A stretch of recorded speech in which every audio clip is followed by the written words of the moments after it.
Okay, good morning, everyone. Let's call court to order. Today is July the 8th, 2021. It's 9 a.m. Proof of posting, please. The agenda was posted on Friday, July 2nd, 2021 at 9 a.m. Okay, thank you. Let's pause briefly for a moment of silence, and then we'll have the pledge to the flags.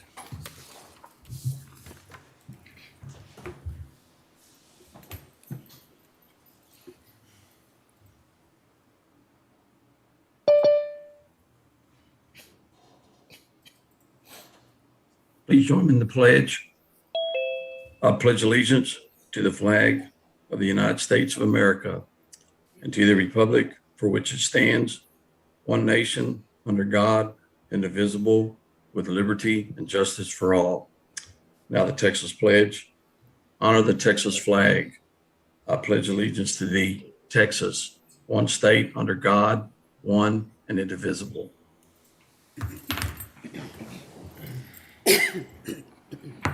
Thank you. Yes, sir. Okay. All right, we will resume discussions this morning on the 2022 budget. So, Francis? Yes, so today, our plan is to work through personnel. We have Anna Picasso with the HR department here to speak on those requests and then some recommendations that she has. So I'll turn it over to her, let her start her presentation. Morning, Anna. Good morning. Thank you, Francis. So I thought I would start by reviewing our overall compensation analysis that I've done for positions countywide. And I shared a copy of that with you, and I'll go ahead and bring it up, share my screen, and we can go through that together.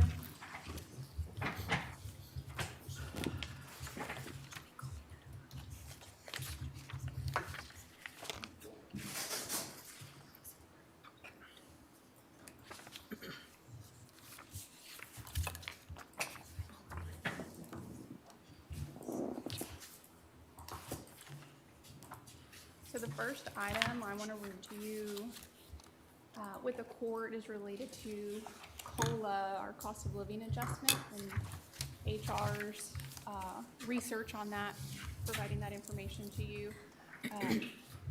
The first thing is just a quick review of HR's recommended application of the COLA. So we just want to share with the court that we recommend whatever COLA is applied, if any at all. We recommend to the court that the COLA be applied to everybody's current salary, not just the budgeted amount. We have employees who aren't at budget. We would recommend applying the COLA to their current salary as well. The cost of living adjustment should not be tied to anybody's performance or tenure or any discipline that they may be currently on. Because again, it is just related to our current cost of living. Recording in progress. We also, should the court approve a COLA, whatever that COLA percentage amount is, we will be applying to our pay structure as well. So here on this next slide, I have our actual COLA figures. Oh, I need to hide this.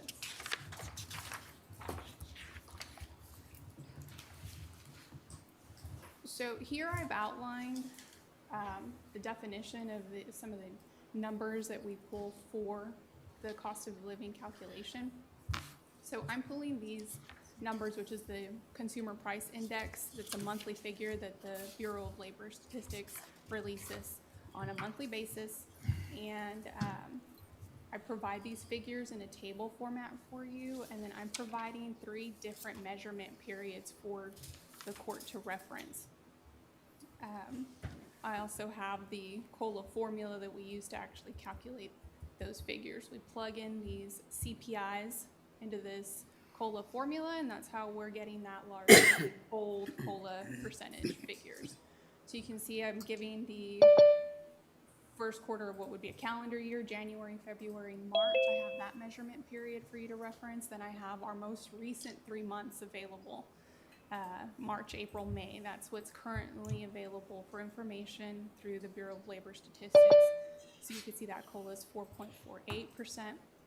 And then I've also provided a fiscal year-to-date time measurement period as well for the court to reference. So federal agencies like the Social Security Administration, their measurement period that they use is the third quarter of their calendar year, so that they apply to they apply January 1st of the following year to things like Social Security payments, disability payments to folks on disability or Social Security. That is what they use. Our equivalent third quarter for our fiscal year would be April, May, June.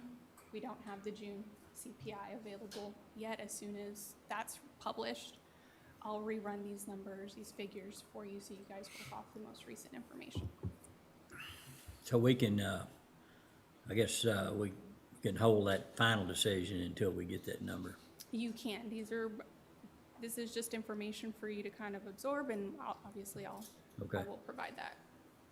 It's usually the second week of The the following month month. that I've noticed that they publish the CPI. So we're getting close to that date, probably next week or so. Also for the court's reference, I'm providing cost of living projection by economic journals. I'm not an economist, so I'm going to reference economists and what they're projecting for the following year. And so there's some literature there on that, and their amounts that they're projecting is 4.5, 3, and 4.7.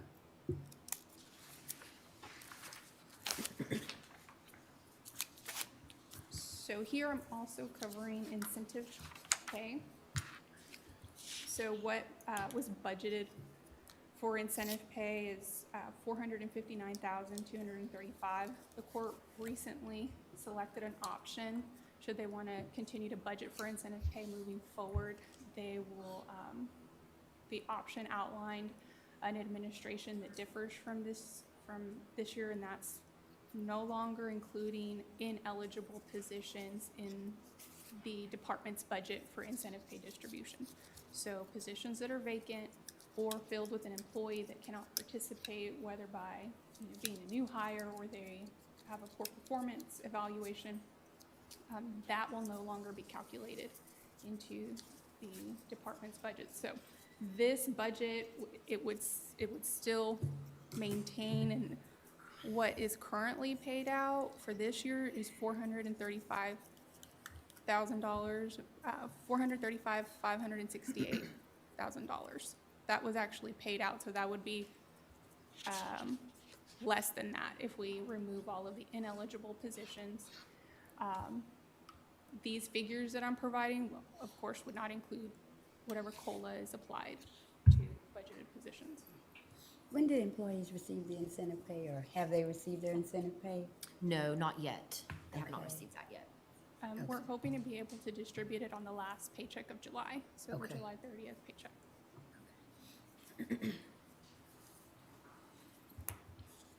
So this is new information that's being provided to the court. We're providing benefit and insurance comparisons, so just to give a better picture of the compensation package that's being provided to employees with factors not just related to salary. We're also offering how do we stack up when it relates to insurance, health and life insurance, and our retirement benefit. You don't include incentives as part of the benefit. That's correct. So there's quite a few fringe benefits that we don't do a comparison on. So there's Okay. incentive pay, bilingual pay, holiday pay, sick leave. Those aren't things that I've calculated either. So this is strictly health plan, insurance, life insurance, and retirement. But yeah, we're not even including all these additional fringe benefits that we're giving employees. So I have two sets of data here for comparison. I have our private employer data, how we stack up against private employers in our region. The region includes, it's titled West South Central Region. Oh, and I'm pulling this information straight from the Bureau of Labor Statistics as well. So that'd be the states of Arkansas, Louisiana, Oklahoma, and Texas. And compared to private employers there, our package is $16,274 in comparison to private employers who are only offering a little over $5,800 in an insurance package and retirement. I And also- the column that says state and local government annual, you said that's nationwide or That is that's nationwide. 50 states and, Exactly. So that includes areas that are going to have higher cost of living yeah. than we do. States like, New York, California, Florida. The Bureau of Labor Statistics didn't narrow it down by region, which I wish they had, because then I would have been able to provide that. They do Right. narrow it down for private. So that may be the more relevant figure to look at. So I- Either that or find out what the nation average is and where Texas or Central Texas fits in that. Like if we're at 80% of the average, then we can use that to apply to. apply that same Yeah. proportion. Yes, that would be a good idea. So I think once you see this and in combination with our overall state of our salaries, I think you'll see whole picture-wise, the county offers a very good compensation package. Right. Now I'm going to get into the actual salary assessments that HR has done. So here's just a quick overview of our compensation benchmarks that we use to determine where salaries lie. Amongst the benchmarks, we include midpoint, which is the midpoint of our current salary structure, the midpoint of each individual pay grade.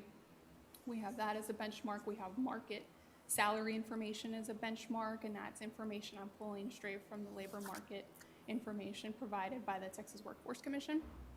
And then I'm offering county salaries as a benchmark as well, and that's salary data we're receiving straight from the comparable counties that I have listed on the right.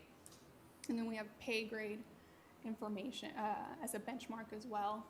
Each position within a pay grade we average that amount, and that's what we use as a benchmark. And then we have an internal benchmark as well. So positions that may actually not have the same pay grade, but they have similar functions, those are grouped together, and that creates a benchmark for us. So we need a way to compare a benchmark to the actual budgeted salary for a position. And the way that I'm doing that is this compensation ratio method. So this method here creates a minimum and maximum percentage or ratio around the benchmark. And we want to stay within that range. That range is 80 to 120% of a benchmark.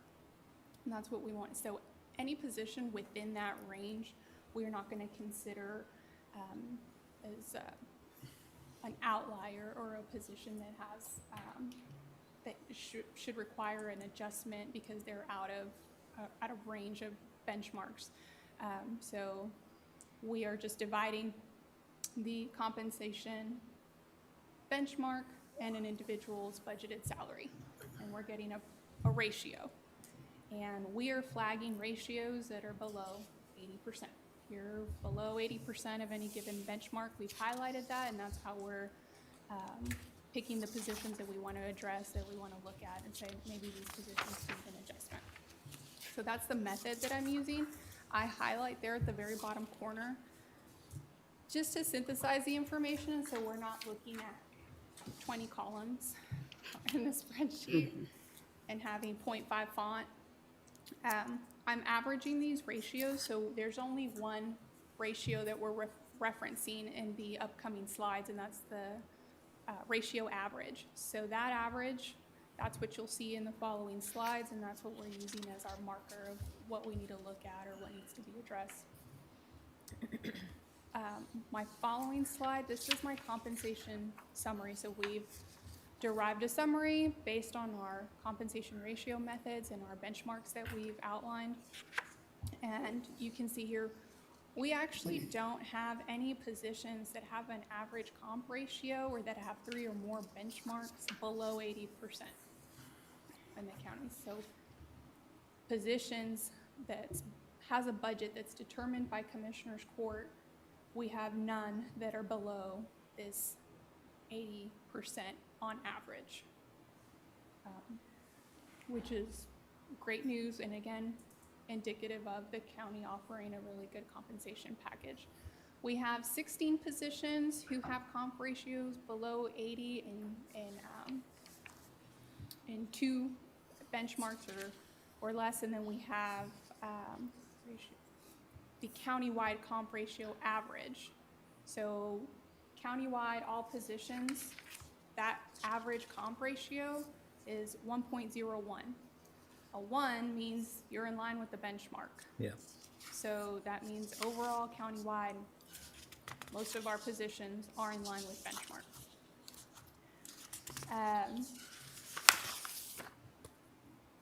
Now, those positions that do fall below 80% in a few benchmarks I've highlighted as those are positions that the court may want to address if we want to maintain our good comp ratio average among all positions, and then of course so that they don't continue to stray. Next year they might be below 80% in 3 benchmarks, not just 2.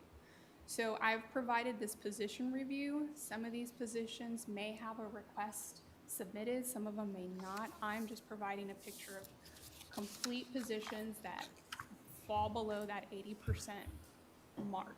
So the majority of the positions that are highlighted, well, it's all but 1 position. So all these positions that fall below the 80% in a few benchmarks are deputy constable positions.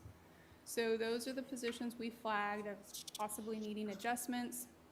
We've highlighted the benchmarks that they actually fall below. So that's market and county. And I want to outline the county data compensation ratio. When we pull information from other counties specific to deputy constables, we are only pulling constable position titles for comparison, not just all law enforcement. So that comparison, again, it's constable to constable, deputy to deputy, chief to chief. That's the number that we provide for reference there. But the overall ratio is greater than the 0.8. Exactly. So, like I said, that's why we have a 0 here in the first. We don't have any that on average have below 80%.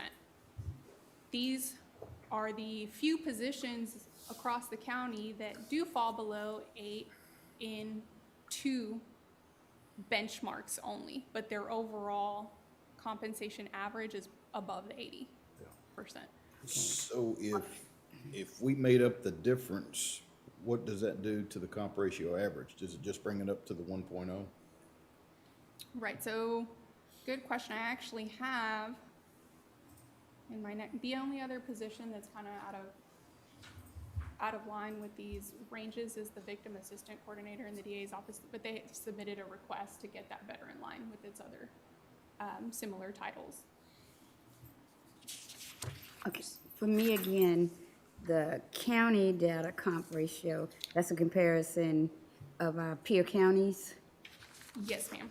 Okay, and the market data comp ratio is a comparison of, Peace officers, and they can be in counties, they can be municipalities, they Okay. it's just they're peace officers. okay, just within the career The per se. career, Okay, okay. I guess one of the things that it wouldn't take into consideration would be when you look at the Pierre County, and let's just zero in on one precinct, and that one precinct decides they're only going to have 2 employees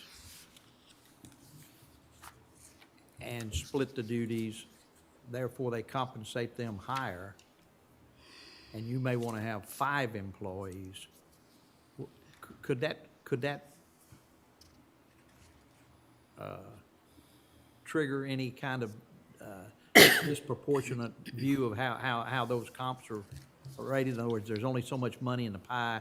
We decided we're just going to have 2 people split it versus 5 people split it.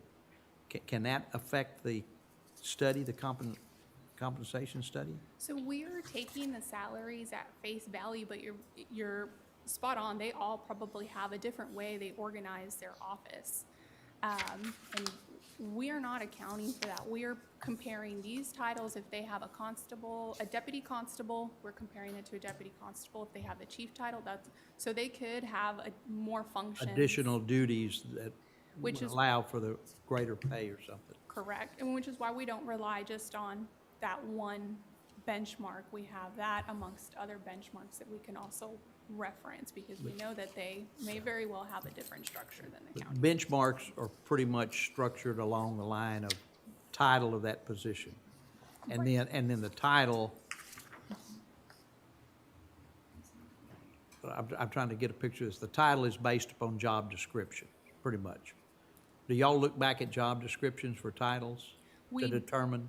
We do, and we do it more so for market data, because some of our titles are so unique to just county government. We try to reference job function more so when we're pulling market information. Functionally, what does this position do, and does it match up with a position that's in private industry or in market? So that's when we start doing that. When we start with county information, what we've done is tried our best to line up titles to titles, but we look at an office structure as well, not necessarily the job description. So if they have multiple tiers of leadership, we try to match up our tiers of leadership in a particular office. And this isn't just the constable deputies, this is office-wide. Right. We try to match up that same level of responsibility as well through county data. Okay, thank you. You're welcome.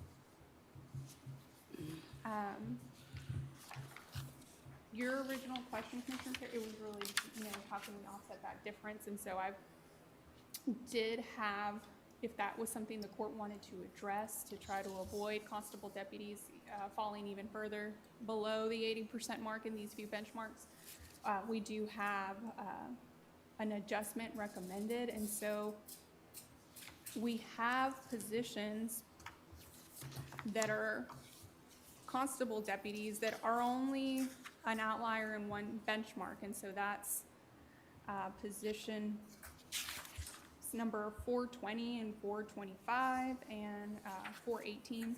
These positions are only outliers in market data, and market data is it's very broad, it's very general.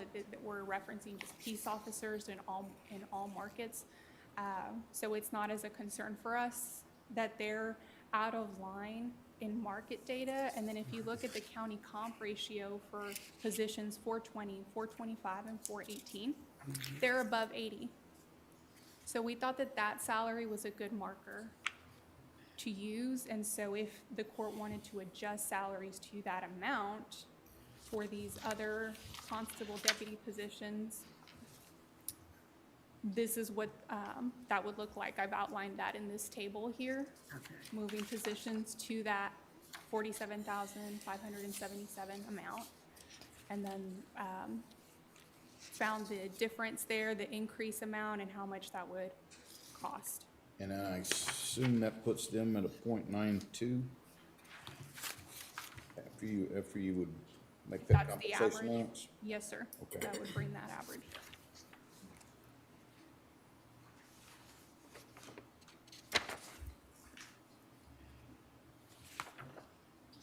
Okay.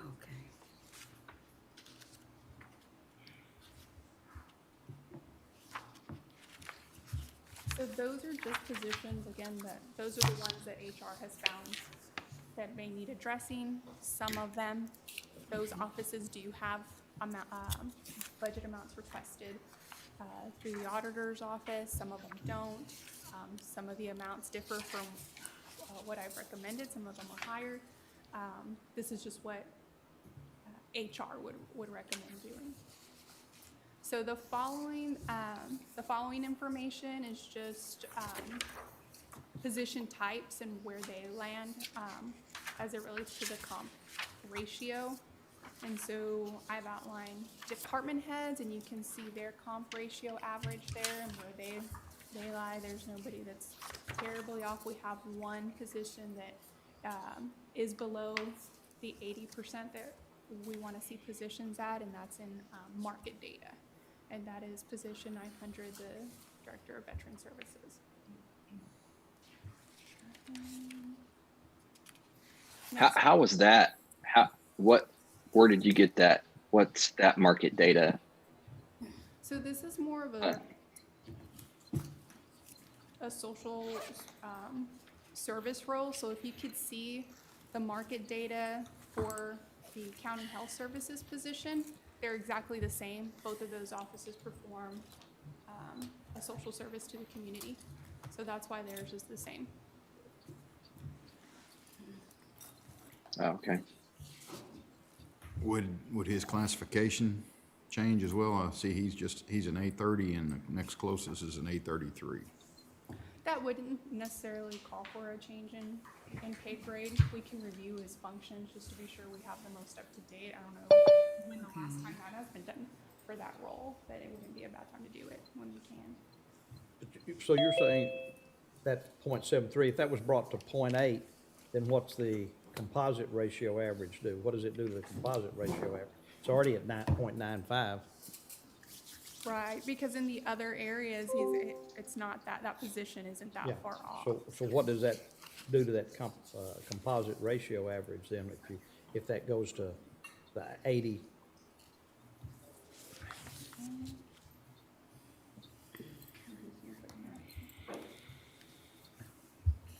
Be closer to 1.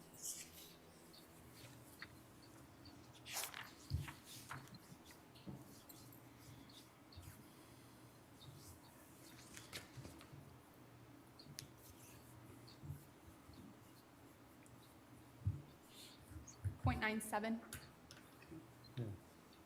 Do we want all of their categories to read .8, or do we want their comp ratio average to be at least .8?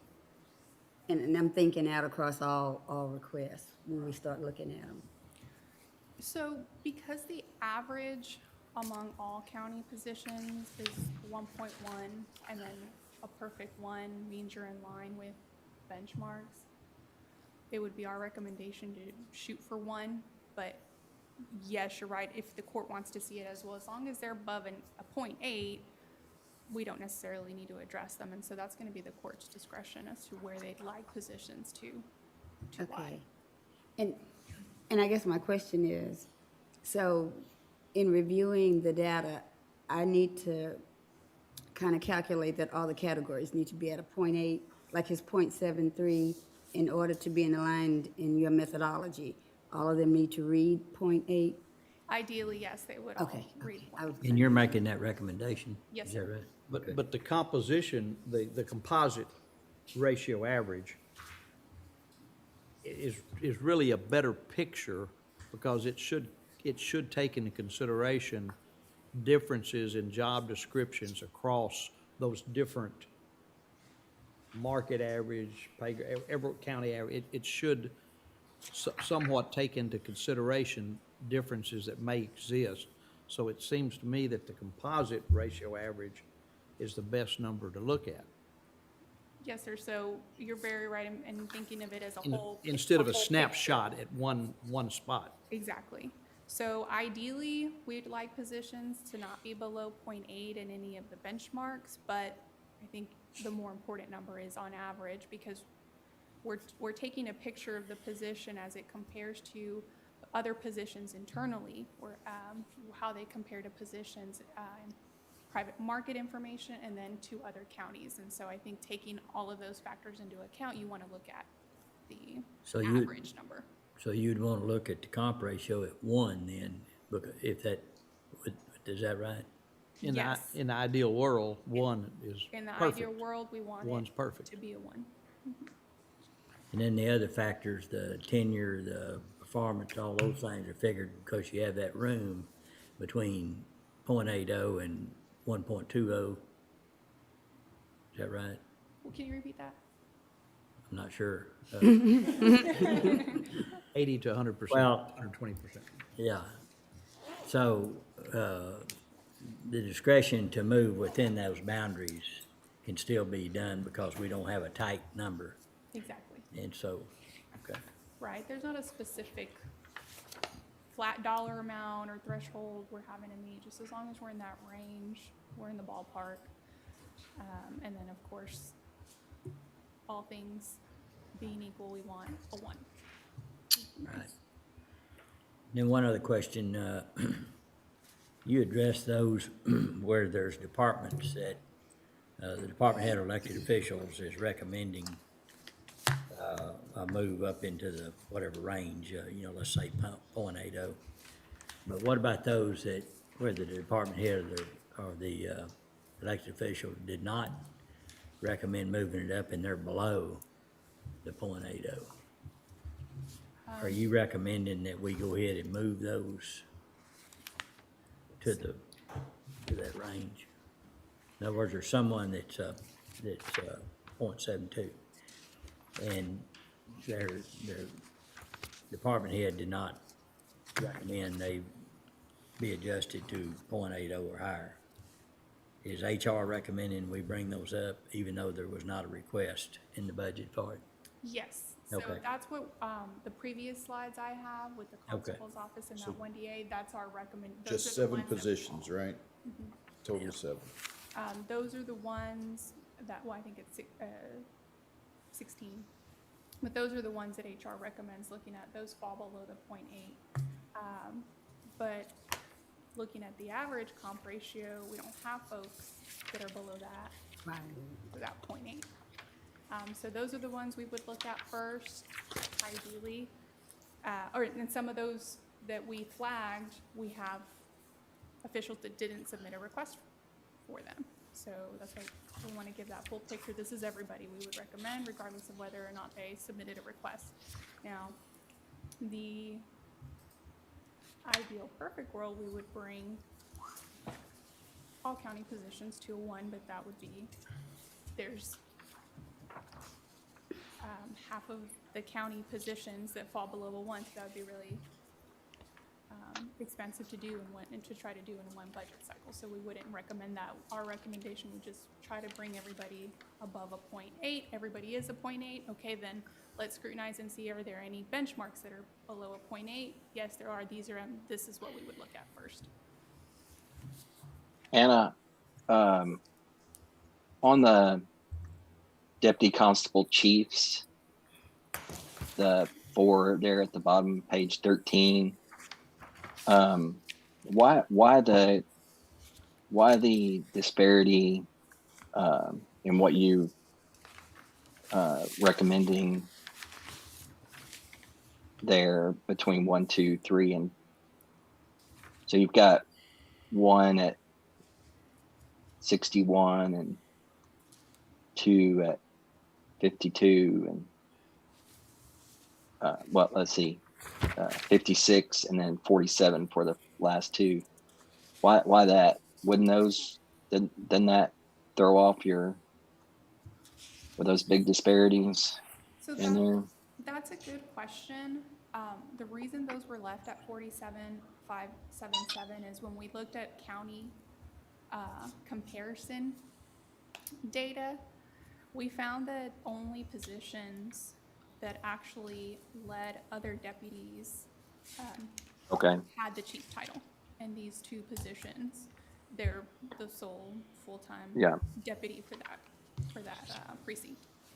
And But that's, they call themselves chiefs. Yes. and that strictly goes off job title. Because just like in the county here, we have some chiefs that supervise 8 to 10 people, and then we have some chiefs that don't supervise anybody.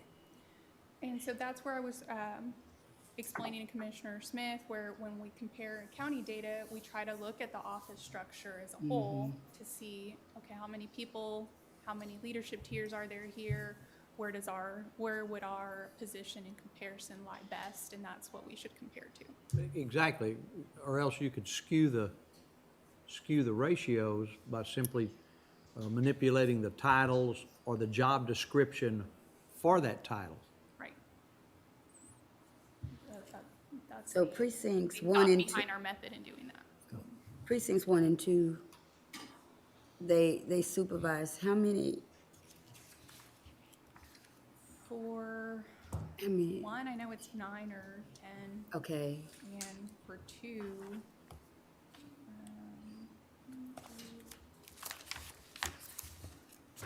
it's 3 or 4 positions okay, that they supervise. okay.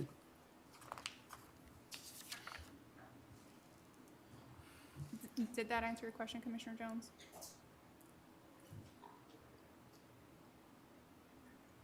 Commissioner Jones, did that answer your question? It sure does. Thank you. You're welcome. Going back to the veteran service officer, and his point, 7.3, did you look at what it would take to get him to point 8? Or the- $3,677. Okay, say that again? $3,677. Is that right, Anna? And that would make him a 1 on the, Would that make him a 1 or a .8? That would make him a 0.8 on that $80,000. Yeah, I had that question too, and so I just tried to figure it. I'm double checking, sir. So if you take 81,000, multiply it by 0.8, You get to 36.77. that's 65,317, and that's a difference of 3677.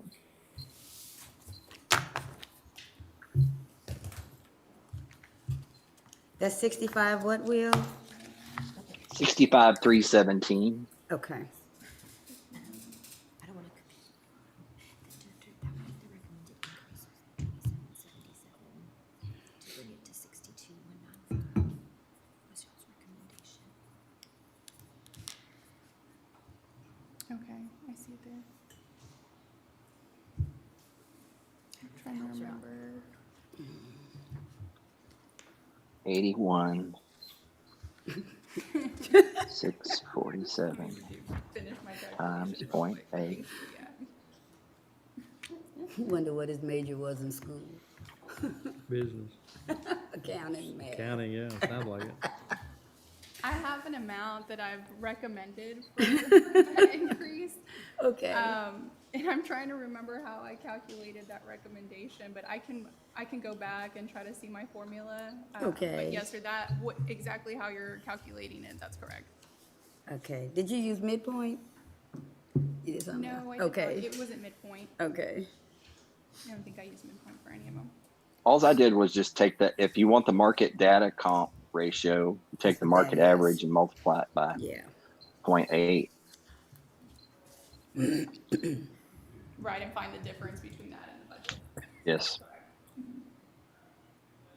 Okay. On the internal average, again, what was, so the, is that for the A30s?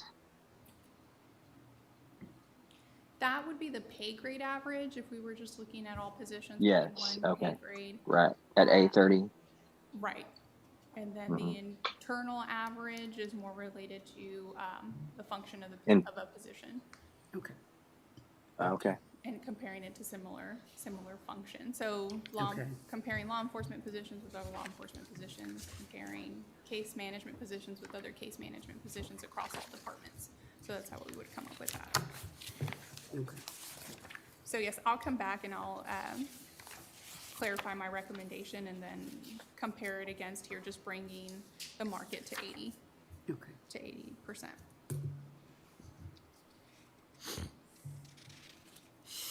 My next set of information here is elected and appointed officials and where they lie. Now, this set of information is a little different because I'm only offering county compensation information, county compensation ratio.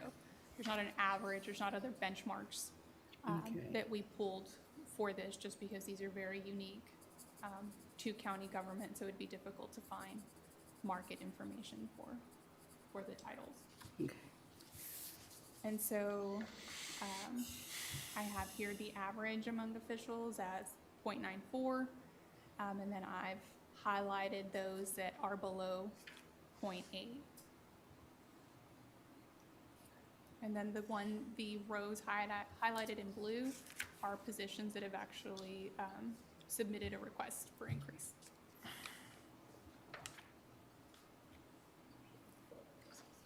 And so should the court want to adjust, say, positions that are below 0.8, like we were trying to do with the department head, the following slide has that calculation. So all of those positions that were highlighted with that yellow color, we've brought that to a 0.8 calculation, and that would be the cost to do that for those positions.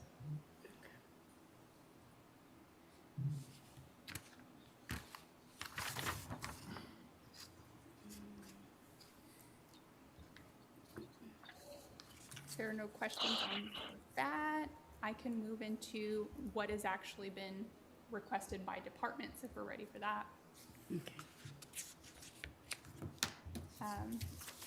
So again, to not bombard you with a whole bunch of information, I've just streamlined it and provided that one average compensation ratio for you to reference.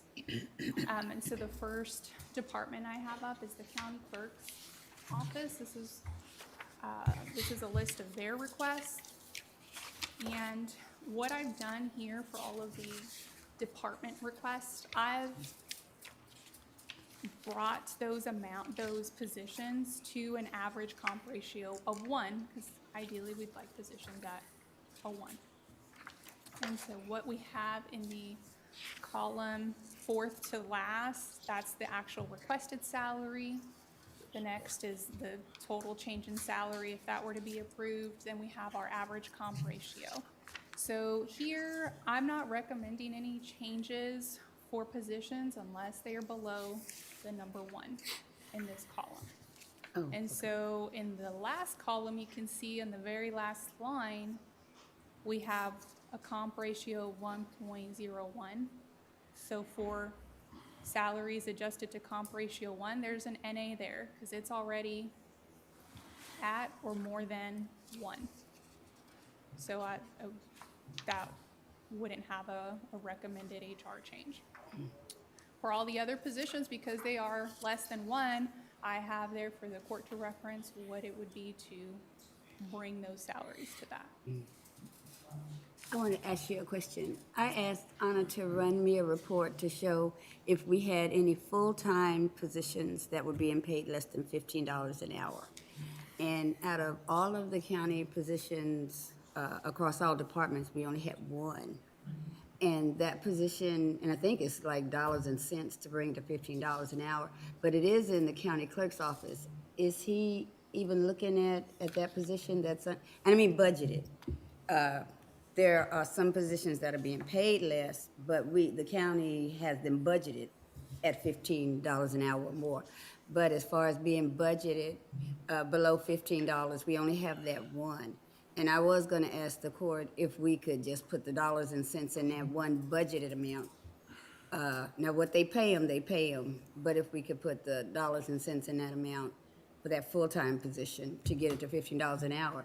But is that position even on there? Yes, ma'am. Oh, it is? The position you're referencing, I believe, is 127, and it's the very first one there. Okay, And again, because it is the lowest, you can see it has the lowest comp ratio.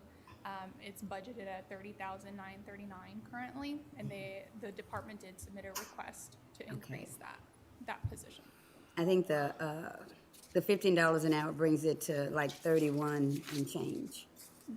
So, if we'd fix that, we wouldn't have any full-time positions that are being paid less than $15 an hour. Yes, ma'am. Good idea.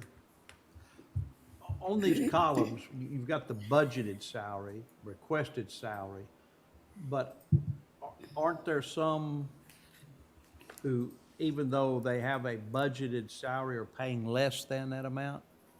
Yes, their actual salary. Actual salary is less than the budgeted amount, and then have any of those requested salaries in excess of the budgeted amount who still aren't paying up to what's currently budgeted? I believe there are.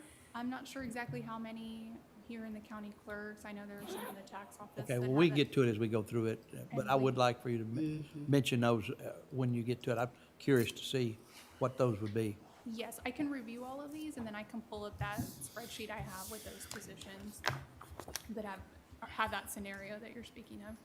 And so those, as Commissioner Smith mentioned, that are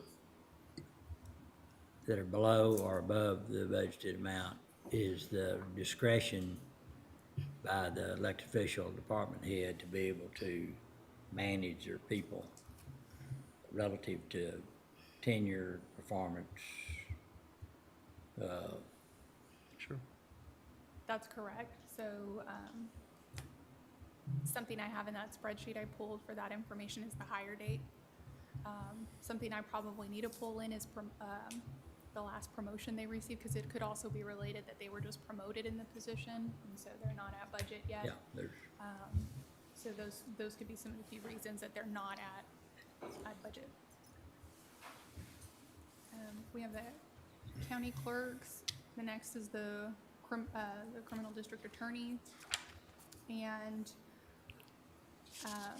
there's only one position that was already at or above a 1, and that was the receptionist position. So there in my last recommended column, there's a not applicable. But that first position there, the victim assistant coordinator position 1425, that was the one I referenced earlier in my presentation as being lower than most county positions. So the department had submitted a request to try to adjust those. So next we have the tax office. So the tax office actually submitted a request to just increase their, all positions under their office by 3%. how much? By 3%.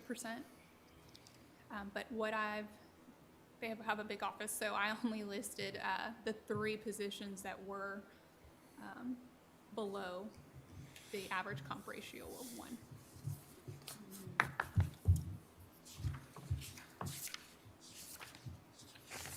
Next, we have IT and records management, which I've combined together.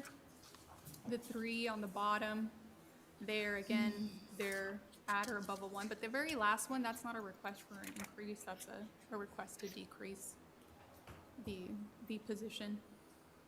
And so I have accounted for that in my cost totals as well, to remove that. It's a as request cost. to what?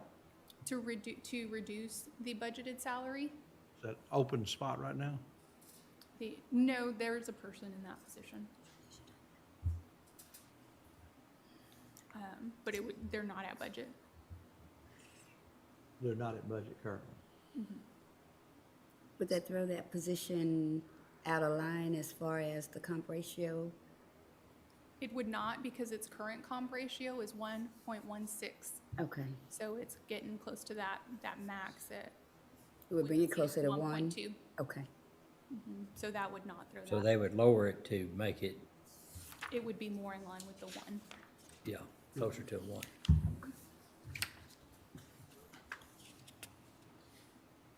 So next we have, I've combined the sheriff office and jail here, and none of the positions that they've requested are at or above a 1. So all of them, we have a recommended adjustment to a 1, but first of all, their salaries are very structured. Even though I have this amount in here, I would supersede that recommendation to say they probably need to just follow their pay structure, and following their pay structure is actually cheaper than bringing them to 1. So that was actually, I think, the only office that requested something that was less expensive than the adjustment to an average comp ratio of 1.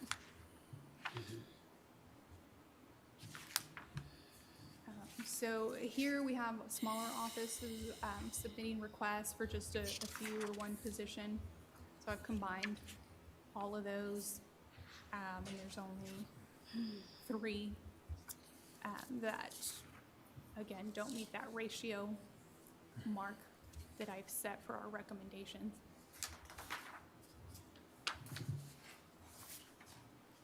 We have the district clerk here. They have two positions, add a one, we wouldn't recommend an adjustment to. And then we have road and bridge. I've combined the precincts that have submitted, so it's 1 and 4, and those positions are above a 1, and so that's not something that we would flag or recommend as an increase. We have the treasurer's office who's submitted a request, but I'm still actively working with them to try to get more information on function and structure. Because much of the change they're trying to do is more of an organizational structure change and adoption of functions, and so that takes a little more time, and we're still working on that together.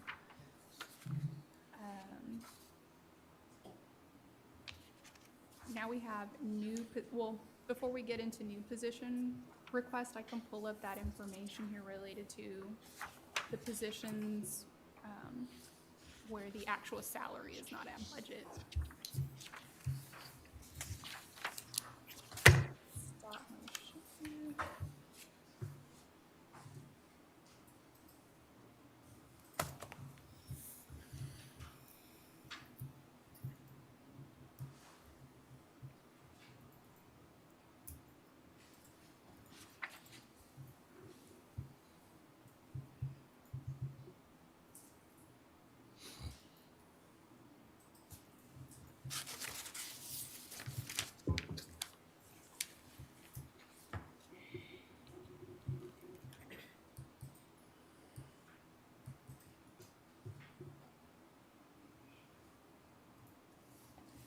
Sorry, I'm just making sure I don't have any employee names on here.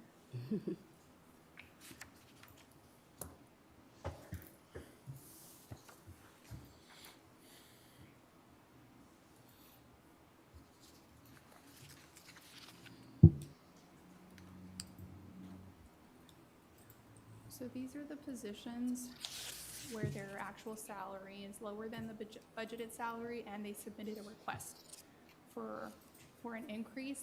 And I can email this to each of the court members as well. And it looks like the majority of them are from the tax office. Okay. And that is an office I know practices not having somebody at budget if they are newer to the position, whether by promotion or higher. And this information, I pulled this report as of this morning. So this is actual salary amounts as of this most recent pay period. Okay.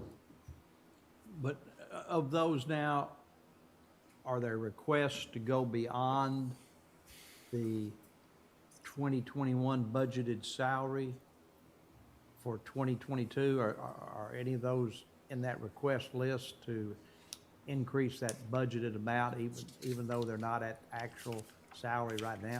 Yes, sir. All of the positions on this list have a request to increase their budgeted amount to a higher amount for FY 2022.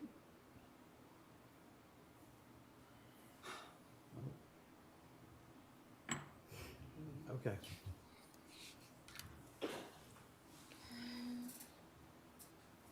Which would put them at what ratio, most of those? The amount that they're requesting, Right, if we agreed to that, where would it put them in there? In their composite ratio, would that put them at a 1 or Well- higher than a 1 or a? it would, especially for the tax office, they'd be higher, because they're already currently, most of their positions, all of the positions except 3 in that office are at or above a 1 with their current budget. So increasing that budget will only bring that average higher. I want to ask you, Go ahead. okay, I wanted to ask you a question, especially in regards to your market rate comp ratio. When we do title changes, even though we don't do any pay adjustments, does that affect when you go out and you do a market search, when we change the titles of these positions? It may, if it's not a drastic change, it doesn't. If it's just a change, calling somebody, you know, a clerk to a specialist or a coordinator to a administrator. I don't know, where it's just, the function is still the same. It doesn't really change the market information, or it shouldn't change the market information. Title change shouldn't. It should be job description, what they do actually. Right, the Should be function, the the co- position, that when we're should be talking the about comp. market. But if you're going out and you're doing a market search based on the title and finding like positions out there based on the title, if we've changed the position only by title and not function and responsibility, if you go out there and you find that title, but it may be correlated to a position that has a little bit more high responsibility, so it's being paid different, then that comp ratio comes down, and it does affect that average in regards to finding if a position is in line or out of line, right? It would, so that's when we are making a recommendation for or against a title change that's being requested. We're taking that into account. So, for example, this year we have a position that the office is requesting to change the title from a clerk to a chief clerk. So that is a title that if I just face value did market search based on a new title, that would change the amount. And so we would recommend, well, has the function changed along with the title? Because then maybe it would warrant new compensation information. But if it doesn't, then maybe it's not the best idea, because I don't know if a year from now HR is going to remember that, you know what, the functions didn't change, so we don't need to search for chiefs, we need to search just for clerks. Sorry, that was, But an elected official could call his people anything he wants to. Right. What you've got to look at is the actual job description. right, so we try our best to make note of changes, whether it be titles or functions, so that we know for the following year when we do our compensation research, what are we really looking for to compare positions to. But if it's just things like again, a simple change that doesn't indicate a change in function, we're gonna be okay with that. You know, we put a lot of effort into making sure that we're very competitive in the market, but we also have to look at other factors within the county as a whole, but probably in this case more specifically into departments that are requesting things. The tax office has had a lot of turnover. And so I think the court probably needs to get some explanation about that, because, and I think that's driving maybe the request for that overall increase to stop the turnover. But there's reasons for every individual that turned over. And so we just need to understand, was it money? Was it performance? And it was our decision that they turned over. Or, you know, what is it? Is it workload? What is that? Now, I know that traditionally, you know, we have a lot of turnover at the jail. And we understand that it's generally the same reason for the last several years, that it's just a job that's hard to keep people hooked. But the tax office has not experienced this type of turnover since I've been here. And so I think that should be discussed. And I'm not saying we necessarily grant this request. I just want to understand what's driving the request, and is it turnover? If it is, analyze turnover for me for us for that office. Okay, Do- I can help with that. Do we do exit level interviews? We try to, and some offices are very good about forwarding folks that have provided notice to our office so that we can conduct an exit interview. Okay, so do you have any kind of compilation of exit level? I mean, do they list a reason on the sheet? So do you have a list of reasons, let's say by department, or for people who've left, and that might be available to look at? We do, and so that was my note to myself here, is pulling a report on the reason for the tax office. And we have even if we're not actually meeting or doing an exit interview with somebody, we are always reaching out to the department to gather if for some reason, they usually always send like a resignation letter that explains the reason, but if there's missing information, we're reaching out to the office to get more detail so that we can designate the correct category of why they left, the term reason. Whether, I think some of the categories are for work-life balance, better job opportunity, management even. So we do have categories that we can report on related to that. And when somebody leaves, if we don't have the correct reason or just no information, we are reaching out to the offices.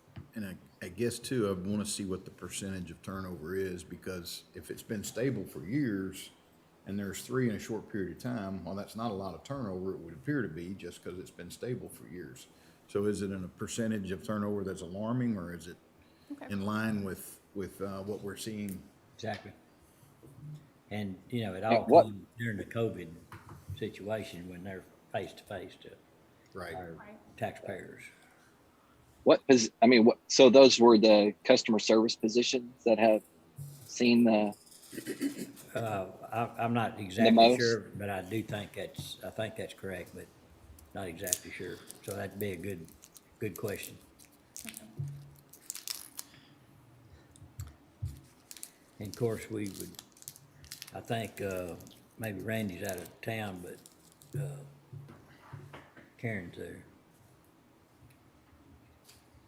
And I guess my next question would be, in an ideal world, everything's at a 1. So is that what we're shooting for, is the ideal world? Or are we shooting for something between 80% and 120%? That's going to be the court's discretion. I understand. I understand. I would like a 1. Ideal world. In we the live ideal in. world, we would want positions at a 1. And the benefits of one should be, less turnover. Exactly. That's right. And so, I guess, you know, just understanding what turnover is, what, you know, in our case, how hard do we want to push for one? You know, if that's what we need to do. Right. And I agree. I think that's what you initially set your goal at, but I think when it all gets plugged into the big picture and we see how that affects our NNR, that's what I'm gonna wanna know. So we know what it'll cost to get them to the 8s. You've got that built into this. There's a built-in number for the 1 too, isn't there? Did you For the put? ones. Yeah. No. The cost increase, The 8s, I think you were probably referencing the ones, like the constable's office. right, well, we've agreed that 0.8 is where Lower. they have to be, they should be. And so that's what, right now, that's my main focus is to get them to there. And then do we wanna tackle getting everybody to a 1 this year? And then let's make sure when we're doing that, we're not creating a problem next year of people coming back and going, well, now, you know, I just wanna make sure that whatever we do, we don't create, because we've spent 4 years trying to get everybody in somewhat of a situation of parity. Right. I'd like to see what it looks like bringing them at the 0.8. I just would like to see what that money amount looks like. And then have a discussion on 1, but I'm kind of focused on 0.8 right now. I'd like to say 0.8 or 0.9, and of course we have the See ones a up. few tiers. Yeah, I'd be curious to see the differences. And then of course, you've got the new positions to throw in with those salaries that have to be at an appropriate level. So all of that together. what's built into the main summary right now? Sir? What does Francis have built into the main summary on those? There's about a $2 million Yes. so amount. That $2 million number that's on that main summary, that was all department request at that time. And so the new spreadsheet that we're going to look at today takes all of those requests, factors in what Anna is recommending on those requests. And then she has some additional ones like she covered today that there were no requests made. She's just recommending that they increase. So that number there was all the department requests, Commissioner. all inclusive of all that they asked for at that time. Okay, but So- you're gonna come back with what it looks like with the HR recommendations? Yes, so we have that today. Okay. That, you know, and then she's kind of gone through each department and what she's recommending. So then we've peeled out what she does not recommend increasing based on their requests. She has a total figure. They've helped me calculate a total Okay, figure I based like on to our see that. recommendation. I was almost done with my slides, but I've lost internet, but I think you guys I said did that was a too. direct connection, right? Yes, ma'am. Let's see.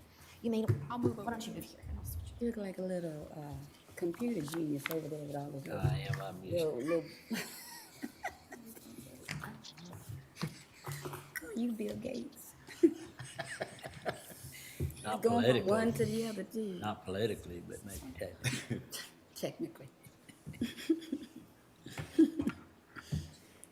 Well, is it on the wrong side? Online.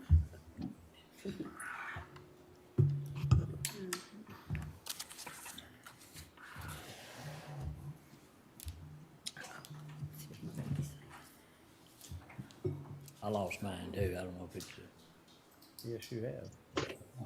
and I'm hard. Pardon me, this is Lisa Fetch. We are gonna have somebody come over and check into that for you guys. We'll see what happened and get those services back up. Okay, thank you. Somebody kick a wire.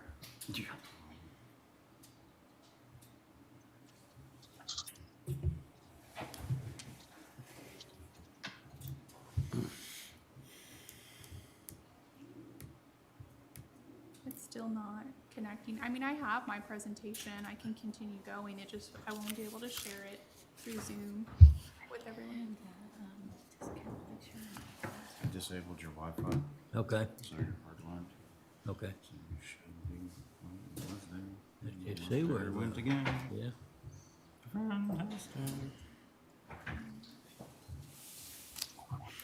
guess if you have it.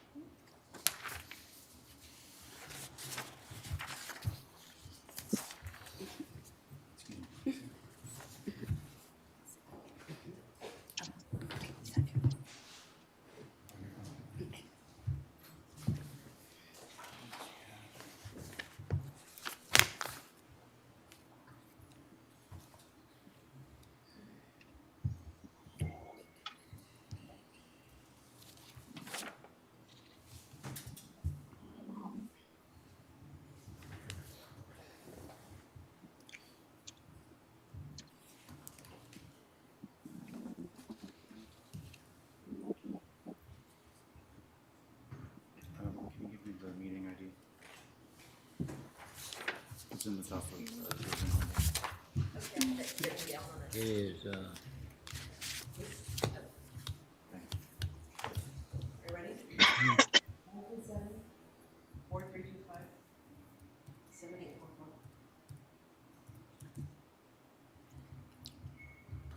and the passcode?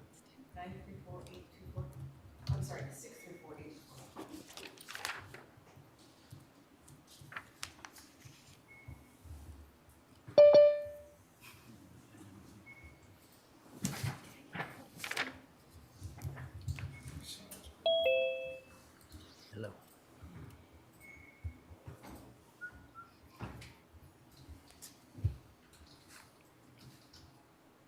Okay, no, I would have never known to do that.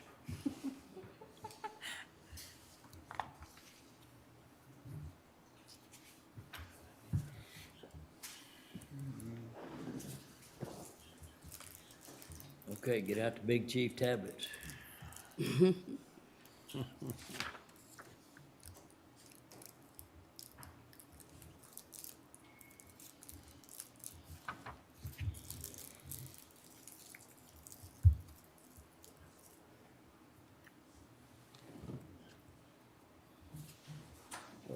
Judge, can we take a 5-minute break while we? Yes, sir. Look, It, Where's your hammer?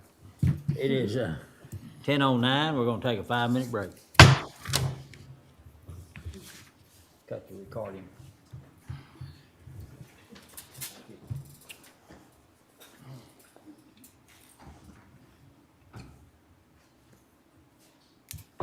Good recommendation.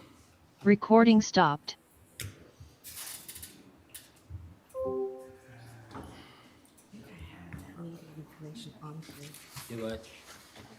What are you hunting for? The,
had left off Hold on, we're not recording.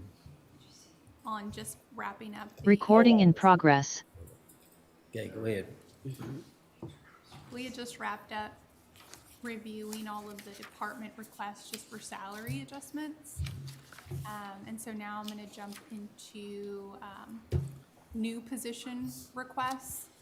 So we reviewed the requests for new positions, and all we're offering for, just to help the court make that determination is, one, data point, and that's the average staff count for those same departments in other counties. So the counties that we compared to, we just went through their salary schedules or budget books and did a position count. How many full-time staff do they have compared to ours? So I'm just offering that as a reference point for the court to help them make that determination.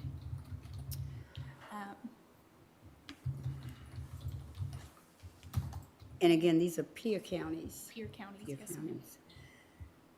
Peer counties, and for the most part, the county's staff count is lower than the average of other counties. Average staff count among other counties. So you're saying like, first one, maintenance of buildings, McLean County staff is at 28, and the average is at 35.29 Yes. in peer counties. Yes, and that is a whole staff count, so not just their custodial positions, because what they're requesting is a custodian. And that was difficult to gauge because some Right. contract out, some have them in-house. Exactly. So that's why we just offered the full, this Yeah. is the whole picture. With the caveat that we don't know how accurate that is in Exactly. comps. Because like you say, some counties may have half the number of buildings that we maintain. Right. Looks like we've done a pretty It's a very surface level data point that we're providing, because yes, getting into I just noticed. that kind of detail, that would be a whole research gate. analyst. Yeah, You know what I'm saying? I'm saying keep up the good work. Right, yeah.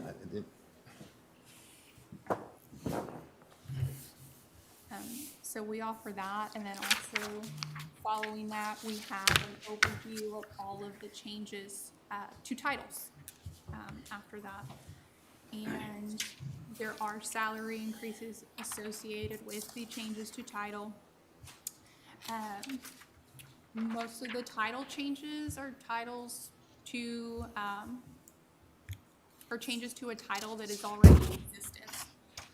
For example, the DA's office, they're requesting an ADA 2 be called an ADA 3. They already have ADA Tier 3 positions. So that would involve a reclassification. If it involved a reclassification, I've outlined the recommended pay grade there for that. And for the most part, all of the positions requesting a title change, the salary, the associated salary requested is in line with the new title. I only have that jailer position highlighted for you because in your packet, it's not listed there. I didn't include that, and so that's now listed, and I can send you that updated version. So that's the only reason it's highlighted. It was left out of your packet. Let me hide this, sorry, so you can't see the What's bottom. that total for those? I don't have a total. Can you filter for our title changes? 18, 30, 37, It looks like that's the requested salary, right? 70. It looks like it's 54,244. Oh, 229. Say it again, 54,229. the change in salary? Yes, but this again is just the requested salary. That is what they're requesting, and that amount total is that 54,000 figure I just gave. If you add up the column says total change in salary, you only come up with 54,000? Is that what you're saying? Yes. 18, 10, 22. 30, 37, 47, 53, 61, 69, 71. I might not be adding the same way. Maybe there's like a difference there.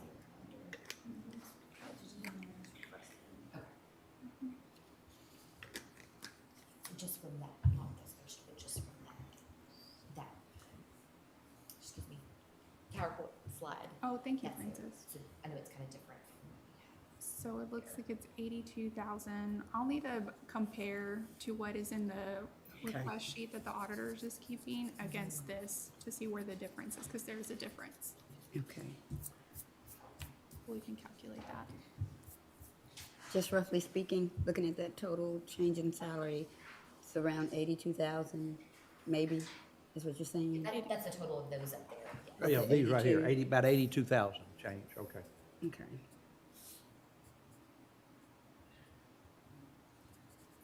And then there was a title change. The very last one, it didn't require a pay grade assessment or change. And then the second to last, we have unknown. That title is one of the only ones up there that doesn't currently exist as a title in our structure or for our county positions. That title does not exist. So we wouldn't have something to compare it to see what pay grade it is. And then we don't have a full picture of the function of Okay. the position to be able to assign a pay grade. So you're still reviewing the Constable 1, 2 requests? Yes, ma'am. Okay.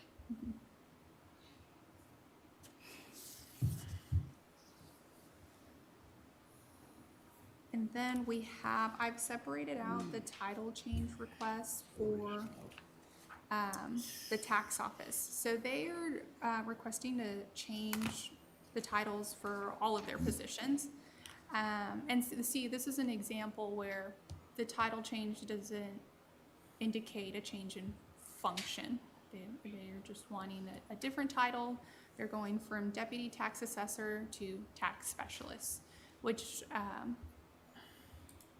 there are other counties that have their positions listed as tax specialists, so that's not unheard of. And they're also changing their leadership positions from chiefs to managers, so they are either the property tax manager or auto manager and an accounting manager. But none of these are, HR has a recommendation, does not have a recommendation for any pay grade change associated with that because the functions are the same. What is the, and that's what they're requesting as the salary for those title changes? That's their budgeted, their salary requested for each of those position line items. And it's, I think they Is that in addition? requested a 3% increase across the board for all But their they're two positions. separate issues. One, they want different names or different titles. And then over here, by the way, they want 3% across the board increase. For those positions. Mhm. So my question, excuse me for interrupting. Go No, ahead. you go ahead. Well, my question is, does these recommendations on title, does it fit with the statewide description of those same jobs in all counties, 254 counties? Is that kind of a standard title, or is it something different? When we look at other counties, there isn't really a standard that we can see that's common amongst all counties. It looks like counties choose different titles just depending on obviously the official is. But we've seen specialists, we've seen deputy tax assessor, we've seen tax clerks, we've seen, there's a few other titles that we've seen. So this isn't anything out of the normal that we've seen when comparing to other Right. counties. I've got, And- oh, go ahead. The change in salary does not reflect the additional 3% request. This is just additional money because of change in salary. And then on top of that would be a 3% request for the salary. Is that correct? This isn't the 3% times,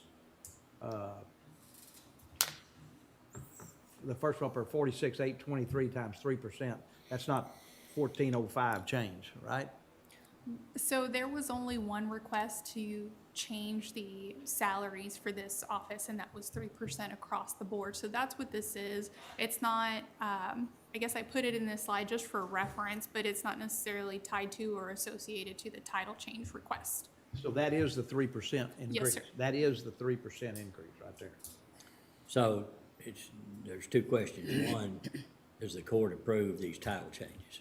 And that's it, only title. And then the next question has to do with the budget. One has to do with titles, the other one has to do with the budget. And that's a requested increase of 3% across the board.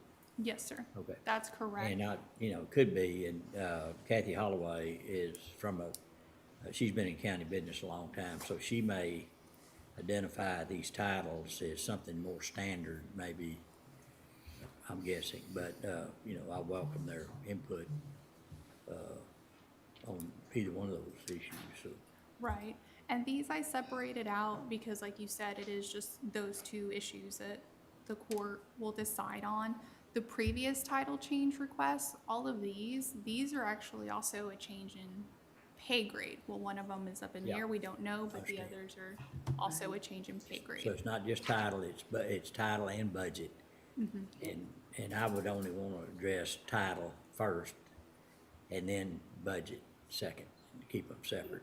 I want to go back to the tax office, because what I'm looking at when we're saying title change is that, for instance, on position 303 is a deputy tax assessor. Then position 321 is a deputy tax assessor, as is 322 and 967. But they're changing those positions to different titles. I don't see where they're keeping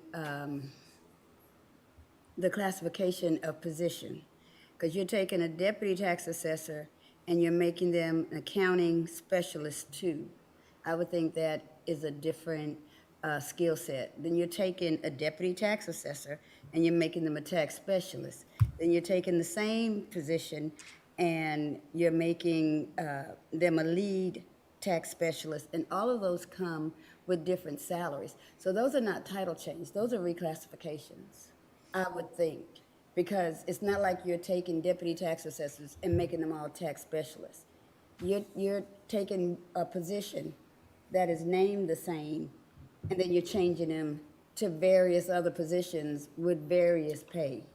I'm glad you're bringing that up. And so the reason HR did not recommend any pay grade adjustment, because we did review function. We inquired with the office, what functionally is changing with this position? It was shared that it's not necessarily the function's different, they're just able to answer more escalated questions. That's something that we consider comes with more experience on the job in the position. You're gonna be able to answer some of the tougher escalated questions. That doesn't necessarily warrant an increase in pay grade, but they are wanting to designate those positions that can handle those escalated questions as tier 2 type.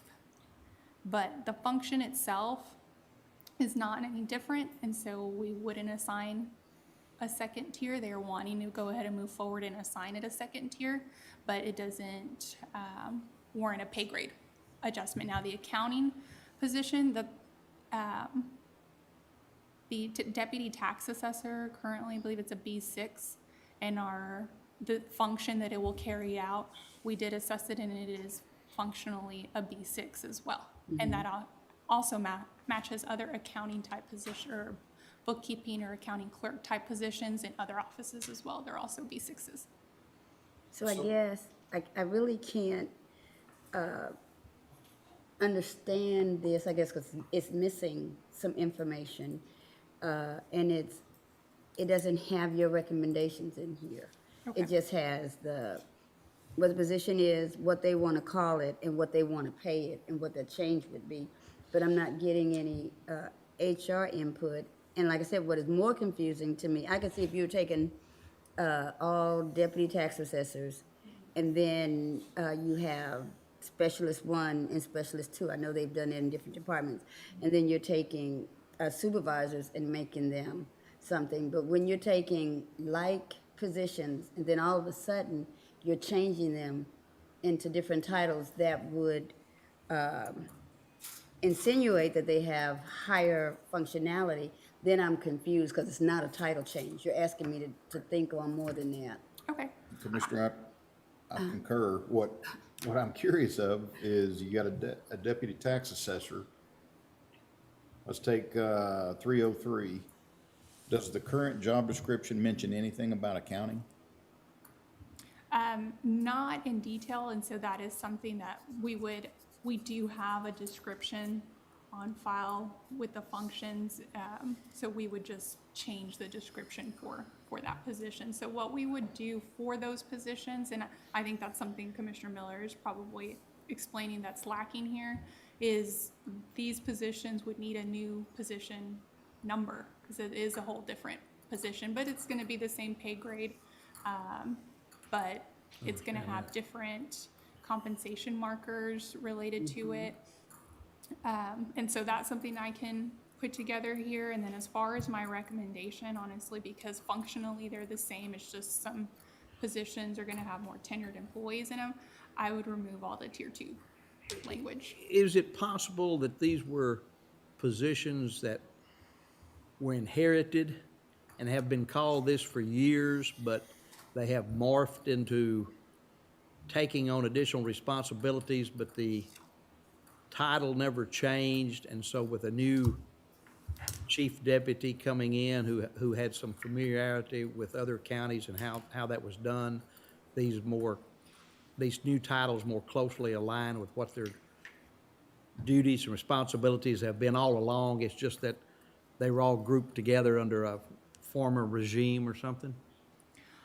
I'm not sure of the history or the origins of the titles previous to this administration. I know I've been working with Mr. Riggs previous to Ms. Holloman, starting with the county on him reworking his titles.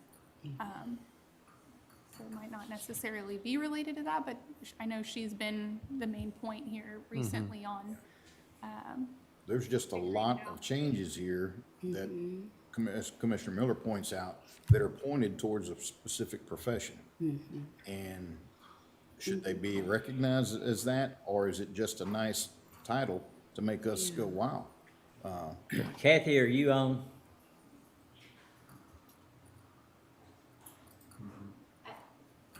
She may not be. I know she was ready to be if available. She could come over today. Okay. to discuss with her. Well, I know they do have, like Commissioner Smith was saying, they do have an accounting supervisor, and they did have assessors that were performing bookkeeping type functions that could be classified as an accounting specialist. And so one of Mr. Riggs' goals was to designate or create a finance or accounting bubble in their office where that is their function. Eventually have a team of 3 or 4 of them helping the office in that way. So that was the vision.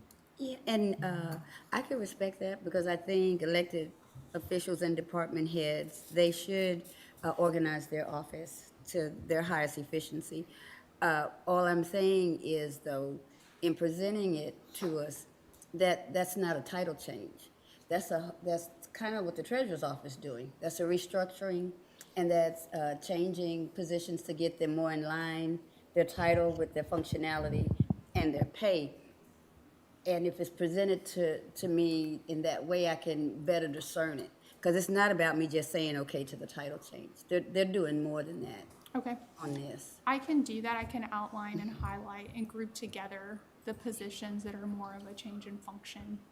And can outline kind of which of the titles HR agrees with or is on board with, provide that recommendation. And then, but overall, I know I can assess there's not going to be a change in pay grade necessarily, but that doesn't mean there won't be a change in function. So I can outline that for us.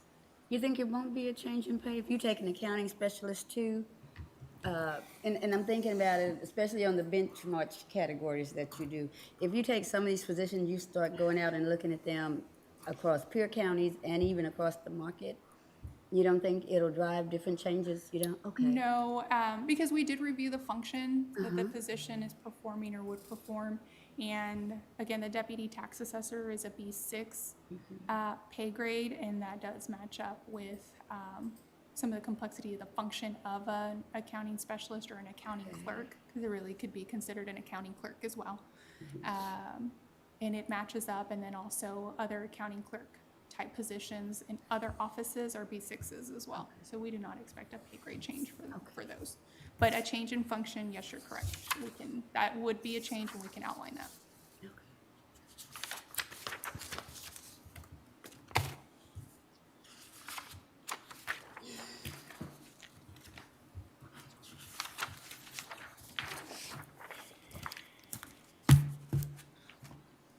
Okay, and I think that takes care of all of the changes. And I'm gonna ask for Francis's help in getting a figure for you all based on the recommendations for salaries I had made throughout the presentation. There's gonna be 2 offices kind of not included that we're still trying to work through. And that's the treasurer's office and then the one position in the constable precinct 1 office that won't be accurately assessed in this figure that Francis has. And so Haley, if you want to pull up that summary, we passed out Stop a sharing. little summary packet. Yes, you did. I don't know what to do with it.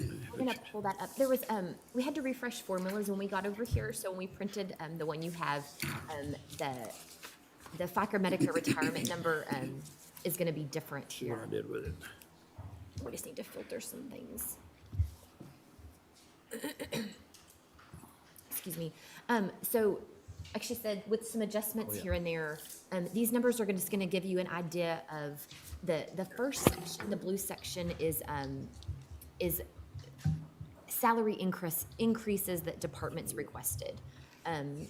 So that gives you that total 524,000 plus estimated taxes and benefits, and then the total cost of that. So that was just increases to current positions that we received. The next green section is the portion of those requests that HR recommends.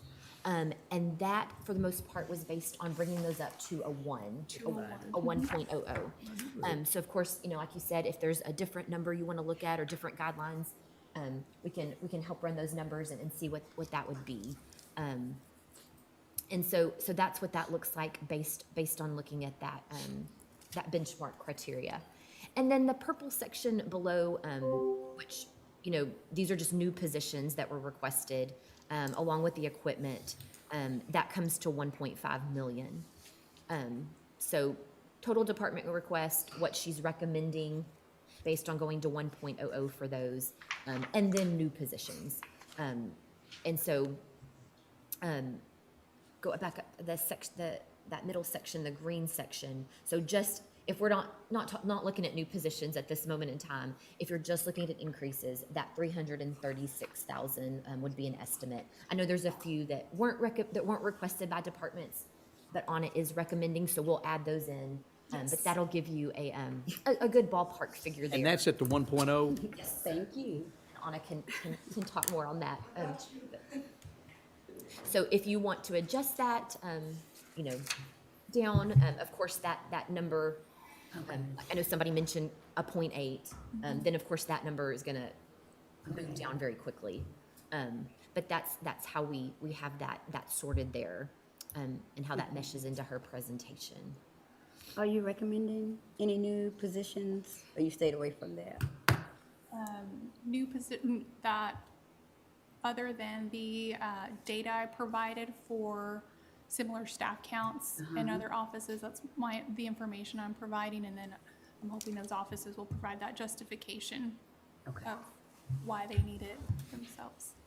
And so on those new positions, I didn't want to assume too much, but I assume that you want to hear from that office and that official on why those positions are needed.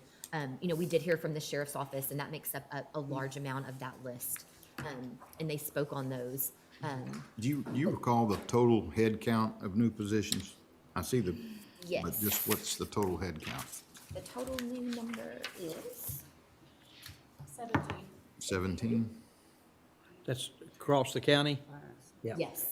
Yes, she's got that pulled up there. And so like we said, we've,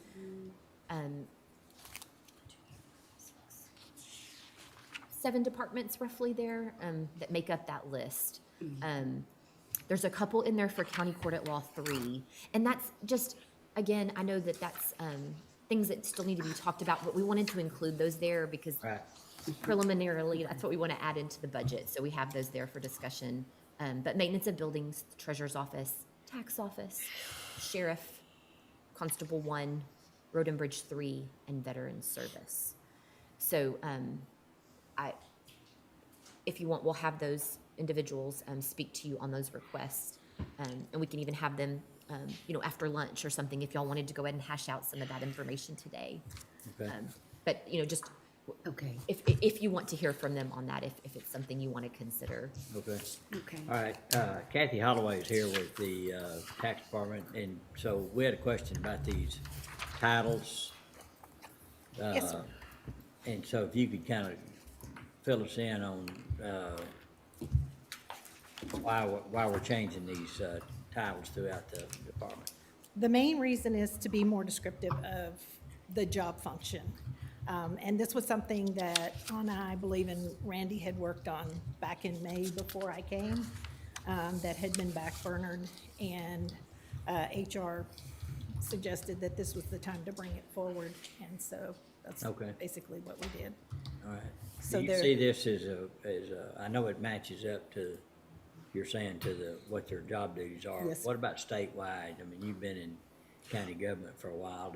Does it also, would somebody from another county understand what this position was? Or not that that's important, but I'm just, I do believe some of it was modeled after some other counties, Williamson, for instance. But as far as what the titles are in the various counties, it varies from county to county greatly. Clerk, deputy, specialist, tax specialist. So the one thing we did that is different than just the previous tax deputy was put a 2 on our supervisors, so that there's a distinguishment there of the ones who do have supervisory duties. okay. And Anna, do you see an issue with that? With the tier 2s, Well, I would say generally, just across the board. Do you so see any problems that might create any confusion or by changing? the changes in general, no, like the changes to specialist, tax specialist, accounting specialist, the manager, the 3 main manager positions, those would not cause any issues, and I think they're very reflective of what those duties actually are. The same with the accounting function positions, those titles are good. I think the only thing, we did share this with the tax office, that we didn't see, the lead tax specialist also, we were on board with all the senior positions moving to a lead, because they are lead type roles. Those functions match. We can see their names on things like performance evaluations. There's the one call in our office related to performance evaluation, so I know they're helping with that supervisory aspect. The tier 2 type level, I know they want to designate their more senior level positions that can handle more escalated issues. But for us and what we review, again, we're just looking at function, and functionally they are performing similar duties. So we wouldn't see a need for a tier 2 that I don't think will cause a great deal of problems, because when we make note and when we begin our compensation analysis and comparison, we're going to group all of those together and provide the same compensation data for a tax specialist across the board, whether or not they have that second tier designation or not. Comment? Yes, sir. In my mind, deputy tax assessor, deputy tax assessor, deputy tax assessor, deputy tax assessor, on and on, is not real descriptive of what a person does. It seems to me that those new titles are much more accurate and descriptive of what a person really does than just being called general blanket deputy tax assessor. So in my mind, they make sense, if that's what their job function really is. And I agree, as long as the job description matches. Matches up, Right. exactly. And that's the key is, For the ones that have the 2 designation on this list, they do not write performance evaluations. They do have input on them. And because of the technical aspect of the functions in our office, the newer deputies or specialists need to have people to go to answer complicated questions. And so that's the function that these 2s fill. Also, the ones that are in the substations are somewhat like a lead in that substation. So particularly those I can see need to distinguish. Well, they would have to answer pretty much all questions that come to them. Right, At least. right. So if I'm understanding, and I could appreciate that, modifying those titles so that the function is more descriptive and ensuring that what the title says is what the person does. How did you come up with your requested salaries? Because you have like positions, but they would all go to a different salary. For instance, on your tax specialist, you're taking them to various salaries. Is that based on what they were budgeted and then you just put something on top of it? Or are you, and I'm looking at how we do road and bridge, like all of my heavy truck drivers, they earn the same. All of my equipment operators earn the same. So I'm just trying to match in my head the compensation based on the title that you're giving these positions. And I'm sure you're tying them to the functionality. So when you came up with the requested salary for like positions, why are those salaries so varied? I am speaking to what I've been told about the past, that back in 2012, we had a number of deputies who were not maxed out. And while their budgeted salary was the same for the same job, if they weren't maxed out, that difference was taken away from the budget. And so we ended up with a lot of positions that performed the same function, but had different salaries. And so the request here is 3% on where everyone is. Okay, you just added 3%, yes. because I could see Yes. that disparity being in the budgeted salary.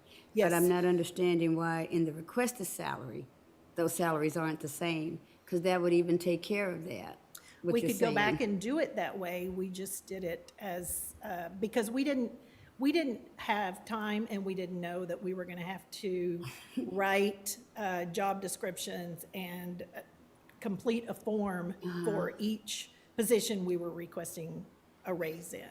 I've only been here since August, so I didn't realize that. And so we felt like for this first year, you know, to reflect that we are having difficulty hiring qualified people, and we do have,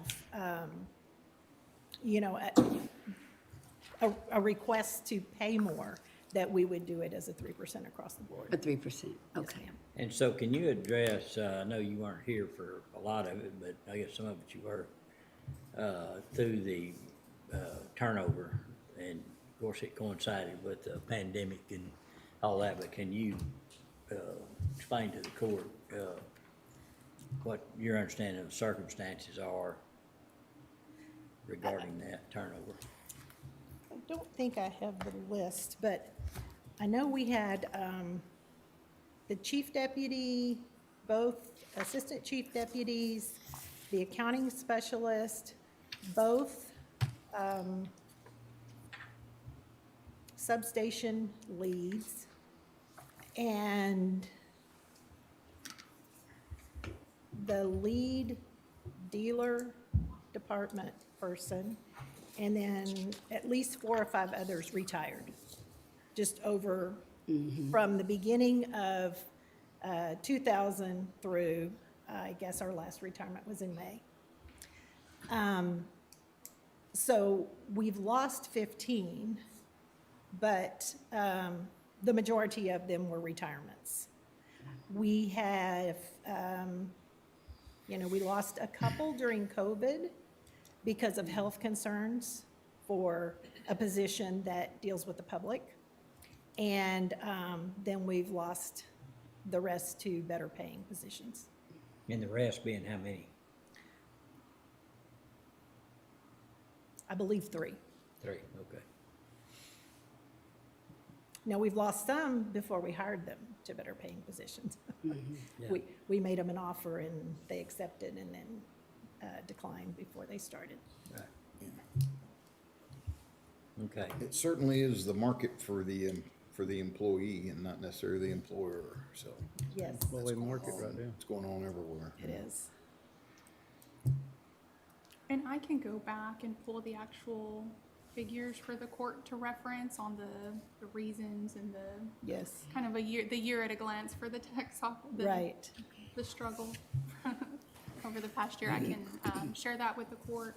And I can also bring this table back with that information to get a better picture of functionally, you know, these are the positions that are changing. I don't want to put more work on you, because I did get my answer. You did? I did. Okay. And honestly, I think she explained very well too, the Turnover. people were leaving, yeah. Yes. Okay, good. Which is good news. I mean, it's mostly retirements. It is, yeah. Well, then I'll stop volunteering work. And then I could go down that list and tell you who's new in their position. It's almost everyone. yeah. Okay, any other questions for Kathy? Thank Did- you. Did you have questions about the new requested positions while I'm here? Might as well, yeah, while you're here. So, for the one in the main office, it somewhat starts with us needing 2 people on the phones. A lot of offices have a call center, and we have a phone person. That is a rotating position, and so everybody gets their turn. It kind of helps people brush up on their laws, and they answer questions for both property tax and motor vehicle tax. And so we have such a volume of calls that we never catch up with the voicemails, and it's only increasing. And so we would like to have 2 people answering the phone. But that wouldn't be, the person we are requesting wouldn't be full-time answering the phone. They would be fully trained to do property tax, motor vehicle, and titles. And they, along with everyone else, would rotate through the phone room. And I know Mr. Riggs somewhat spoke to this last week, but we have a 72-hour turnaround in titles that are brought to us from dealers, And we have so much walk-in traffic, we're unable to meet that on a consistent basis. I'm not sure that we're working on July yet. We have a box that those go into, and they get processed on a first-come, first-served basis. We are trying everything we can think of to be able to increase the volume of work. A restructuring, we are cross-training. We've recently done a shuffle of the office, and we have a dealer fleet room, and then we have the ones who address the walk-in traffic, so that we can have people dedicated to the dealer and fleet work versus the walk-in traffic. But this week, you know, we've had consistently a 45-minute wait. So having two people on the phone, taking a person off the floor is just not a viable option. And that's being fully staffed, which we don't expect to be fully staffed for long. So that's the first position. And I've provided some statistics on that one. The phone volume has increased over 21.5% since 2019, and that's when we began tracking the volume. Our phone system prior to the new one didn't track the volume. And the number of transactions each deputy completes has risen by approximately 25% since 2016. And then I've mentioned, I'm just kind of reading my request here, mentioned the 72-hour turnaround not being met. So that's for the one in the main office. In the west substation, we only have one employee. Again, we really can't afford to send someone out from the main office. And as a CPA, I'll tell you, it's never a good idea to have someone who handles money by themselves in an office. We completely trust Brandon. He does great work. But it's just not good internal controls. And the West is trending to be up over 12% from 2019 and 63% from 2020 because the volume was down due to COVID. And his number of transactions since 2016 are that office has also increased by about 25%. So again, moving someone from the main office is not a solution for that. I was going to ask you, because you gave data on the phone uptick traffic, 2019, do you think people who would normally come in instead opted to call in, maybe because of COVID? The call volume has not declined this year. Of course, some people still are social distancing. I don't know whether I could really answer that question or not, but I would say once they start that, they may get used to it. And I think it's better for everyone if we can answer questions over the phone instead of have them walk in, wait in the office, and take an employee's time and make everyone else wait longer. So for those questions that can be answered over the phone. And then you gave data going back to 2016. Yes. I'm thinking that might be population increases. You all seem to have a steady church group in the lobby. We do. How are these different people rotating in every 45 minutes estimated on the wait, or are we seeing people stagnant in the lobby? It depends on the time of day. Okay. You'll see it much fuller at lunch. And at the end of the day, they're trying to make it before we close at 4:30. But yes, I mean, they're consistently coming in. And it's not just in the lobby. If you peek in, the pews are full as well. We're surprised at how close people sit to one another. I guess the social distancing for many is completely over.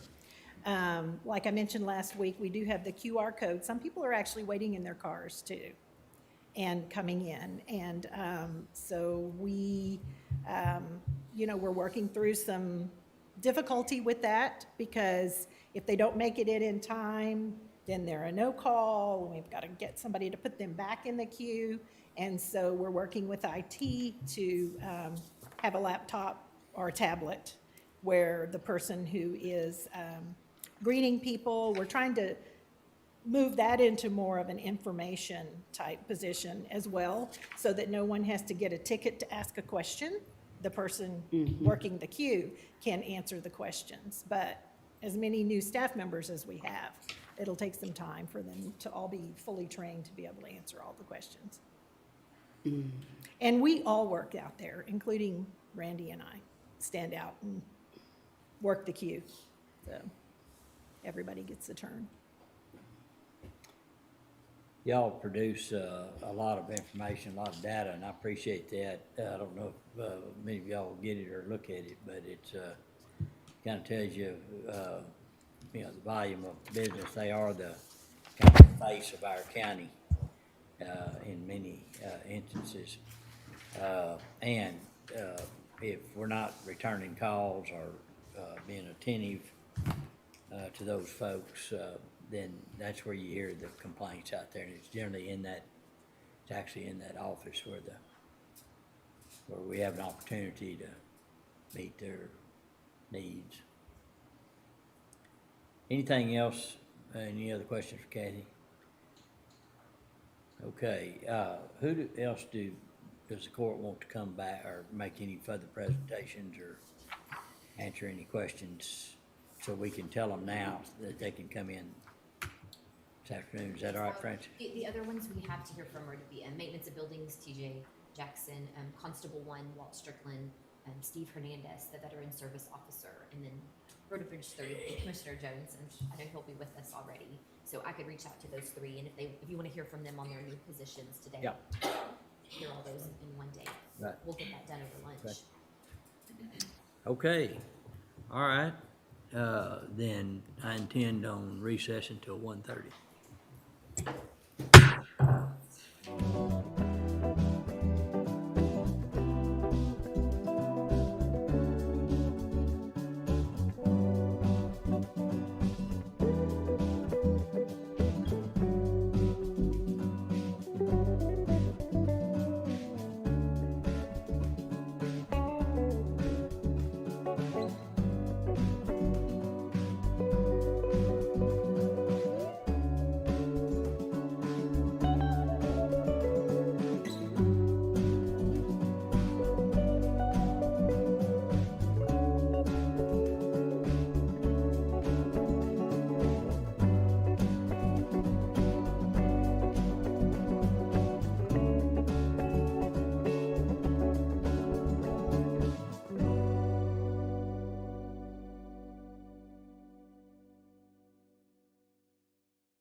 6:30.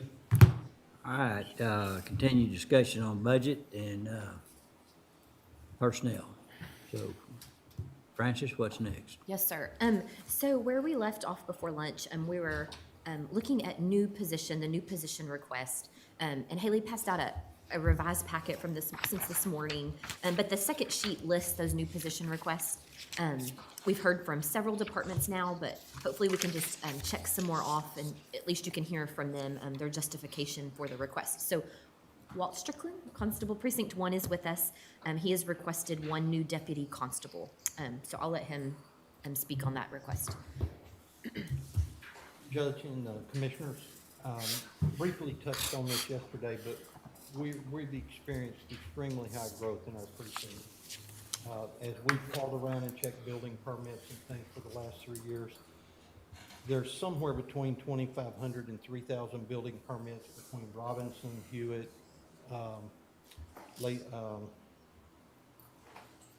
Woodway, and Waco. I'm sorry. And that includes permits for multifamily housing that we're seeing. And so the population increase is substantial that goes with those building permits. And as we mentioned yesterday, we're seeing an increase from 2 years ago. We're seeing a 4% increase in the amount of writ of possessions, which is called a WAP. We refer to it as a WAP, where we actually go and do a set out at the property. Those can take anywhere from a couple hours to a couple of days. And they do require, we have to send several deputies to those when they go, because it is a security issue. And an example is yesterday, we served a gentleman 2 weeks ago. His mother wanted him evicted.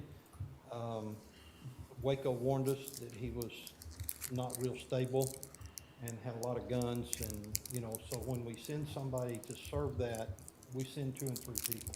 But we don't want, the first 5 years I was in office, there was a constable killed every year trying to serve a paper and shot through the door or some deal like that. And so we take those positions as a matter of security, and so we send extra people. Then when we go back to do the set out after the notices have been posted, we usually take myself and Chief Kirk and at least 3 deputies to secure the premise and make sure we can get the people out without conflict. And so that's kind of driving this request, is it's taking more and more of my time to process these things, and for security purposes, we're sending more people. And I'd be happy to answer any questions at this point or discuss it further. I do know, and you might have actually been a little on the lighter side with the growth out in the area. It is massive growth. And I do want to thank him and point out too, during COVID, he picked up some slack in some other areas and worked, and that We was get- really appreciated. Thank you. We get 4 to 5 calls a day from either out of county, referrals from the SO. Other precincts don't answer their phone, and so people call us because we're the number one, I mean, you know, they're just calling us. And we end up taking care of a lot of papers and things that just have to get done because they're urgent. The district clerk will call me at 4 o'clock on Friday and say, hey, we have to have this served. There's nobody available, we all do it. And it's not our job, but those are the citizens. And so we go and take care of the paper. But anyway, we do a lot of things a little bit differently. So, Any questions? Will redistricting not fix some of the reorganize those constable precincts per the population, things like that? I've not a clue how it'll. Commissioner, I don't have any idea what redistricting is gonna look like. So I just can't give you an answer there. Theoretically, it should, Will, but whether it does or not, I don't know. Well, we're probably the largest precinct, we are the largest precinct by far in population. We're probably second largest in land mass. Square mile. And so I mean, are you gonna take? So I guess they're not, those precincts aren't subject to the balancing and things like that, like ours are. So they're not subject to balancing of constituents? Right, the last time, I don't think it changed constable boundaries. Well, the last time we picked up Riesel and Trading House. And that's worked out real well. We have a guy that goes home through Riesel and we have a guy that goes home through Mart. And so they serve papers in the morning, serve papers as they go home. Yeah. And so it works out pretty well. And that was caused by us eliminating a precinct, right? And so Yes, sir. y'all absorbed it. Yes, sir. So it wasn't really a redistricting driven by census, it was more how the court wanted to structure the constable and JP precinct. I have all 4 commissioners, have property boundaries within my Right. precinct. So whether y'all like me or not, you all 4 own me. Okay, any other questions? No, sir. All right, thanks, sir. All right, well, could I follow up on that a little bit? Or do you Yeah, want? so you have something else? Well, I guess I can wait till another time whether you No, approve the position. If you don't approve the position, it's a moot discussion. Well, so assuming we did, what's the discussion? Okay, I was going to ask that if you do approve me a new position, allow me to sit down with HR and create a lieutenant's position. And I'll give you a little history. Way back in the day, before any of us are responsible for anything, when raises got dished out, the judge would tell the department head, here's how much money you have, and it was up to him to distribute it within his department, as he saw fit. Back before Travis Bailey, there was a lieutenant in office then and a chief deputy. That's going back 20 years. And then all the time Travis was here, he had a lieutenant and a chief deputy. At one time, he had 2 lieutenants and a chief deputy. And how all that happened, I don't know. But then when I came to work, I had a lieutenant and a chief deputy. And then when Adrian became the chief deputy prior to going to the sheriff's department, I promoted someone and made him a sergeant because I didn't feel like it's appropriate to go straight from deputy to lieutenant grade. And the result of that is we have no bullet points, we have no job description, there's no history to go back to say this is what this position is. And I would like the opportunity to work with HR and create, if we do create a position, let's make it a lieutenant's position. And let's create the bullet points and the proper thing so that it is done right. Because we've all been winging it all these years. I mean, it's not your fault. It's not mine. It's what we No, it's not inherited. mine. And, sir, I know it's not my fault. oh, but we can blame you anyway. But, no, it's, it's just what we inherited. Yeah. And Well, the so, discussion is very familiar.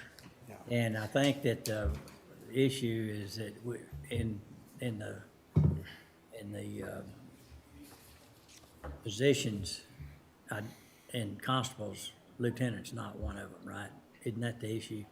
For our county, currently, that title does not exist. And we've done the research and see if it was in any salary schedule or budget book printed, and we were not able to find that title to have existed. We don't have a description on file for it. When we did research for the counties we compared to, there's only 2 of 7 counties that have a leadership role in addition to the chief. And it could be either a lieutenant or a sergeant. So only 2 of our examples that we can reference use another leadership title. And I- So I think the best thing to do, let's get over the first hurdle. And obviously, you're always welcome to go to HR well, they, and to discuss it, and then she'll bring that to the court. And, you know, we've got discussions going on right now about titles and offices and whether they used to be this and this is recommended now. That would be in the same well, discussion. I would like to clean it up. And I understand, I've been frustrated, and I'm sure I've frustrated y'all, but it wasn't until I sat down with her today and we started going through bullet points and we realized we don't have any, you know, and that's not anybody's fault, but we can create some and we can fix the problem there. So that's all I'm asking. Okay. Consider that. Will do. Thank you. All right? Thank you. Glad y'all got to see me again today. Take care. Okay, so then moving back up, the top of the list, maintenance of buildings had requested an additional custodian, and I believe TJ is on. If he has any information there on that request, there he is. Yeah, so we've kind of discussed this position over the past year or so. Custodial contractor that was taking care of a few facilities for us that went out of business during the beginning of the COVID situation. So this position would allow us to bring that back in-house, give those facilities the adequate attention they need, and of course, do a little cost savings effort on the top end of it. So we envision that this position would be full-time, would cover 2 to 3 facilities that would allow us to kind of knock those off of our janitorial contract with an outside vendor. So it's kind of a win-win all the way around for us. We get a little bit of additional, adds some better cleaning in the facilities. So it replaces the need for a third-party contractor. Yes, sir. And so what does that save us? Overall savings, I believe the 2 facilities we were discussing before are somewhere around $2,400 a month. And then the other 2 facilities that we're looking at throwing on top of that, we're right around, I believe, $1,200 a month. So, I mean, it's we're probably going to break even, maybe do a little bit better on funding wise by hiring a full-time associate, but we'll get better service as well as some additional manpower to take care of other things. What was the total per month for the contracted services, third-party vendor? I want to say for juvenile and adult probation, we were somewhere around $2,400. And then we've got 2 other smaller facilities that are about $480 a piece per month. So we're looking at taking all 4 of those off a janitorial contract. So it's around $3,000 to $3,500 a month, that's what you're saying? Yeah, so somewhere pretty close to that. Yes, sir. TJ, That's 40. if inmate crews were to return, would that be needed? Yes, that would still be needed because these are facilities that inmates cannot go They into. can't go into the juvenile or probation either one. But these are, all It's about a wash, but it's under his right, management. I'm just curious, though, we're gonna have one person that's gonna take the place. How many are in there cleaning right now? 2 or 3?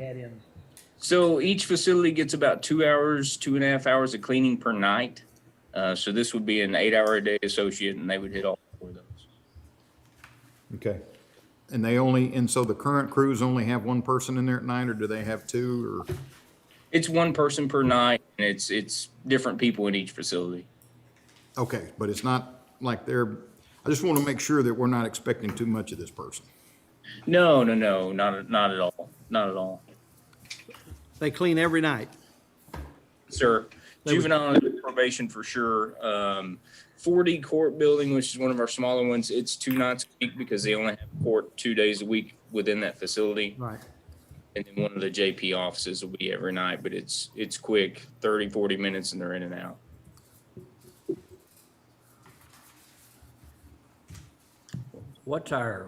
You recall what our cost is with the vendor that's wiping down the courtrooms and all?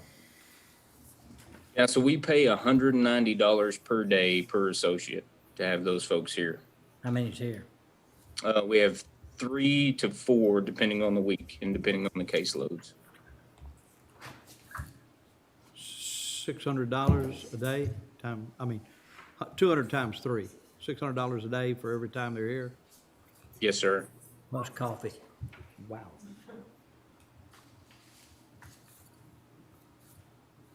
Okay, well, that's a different situation.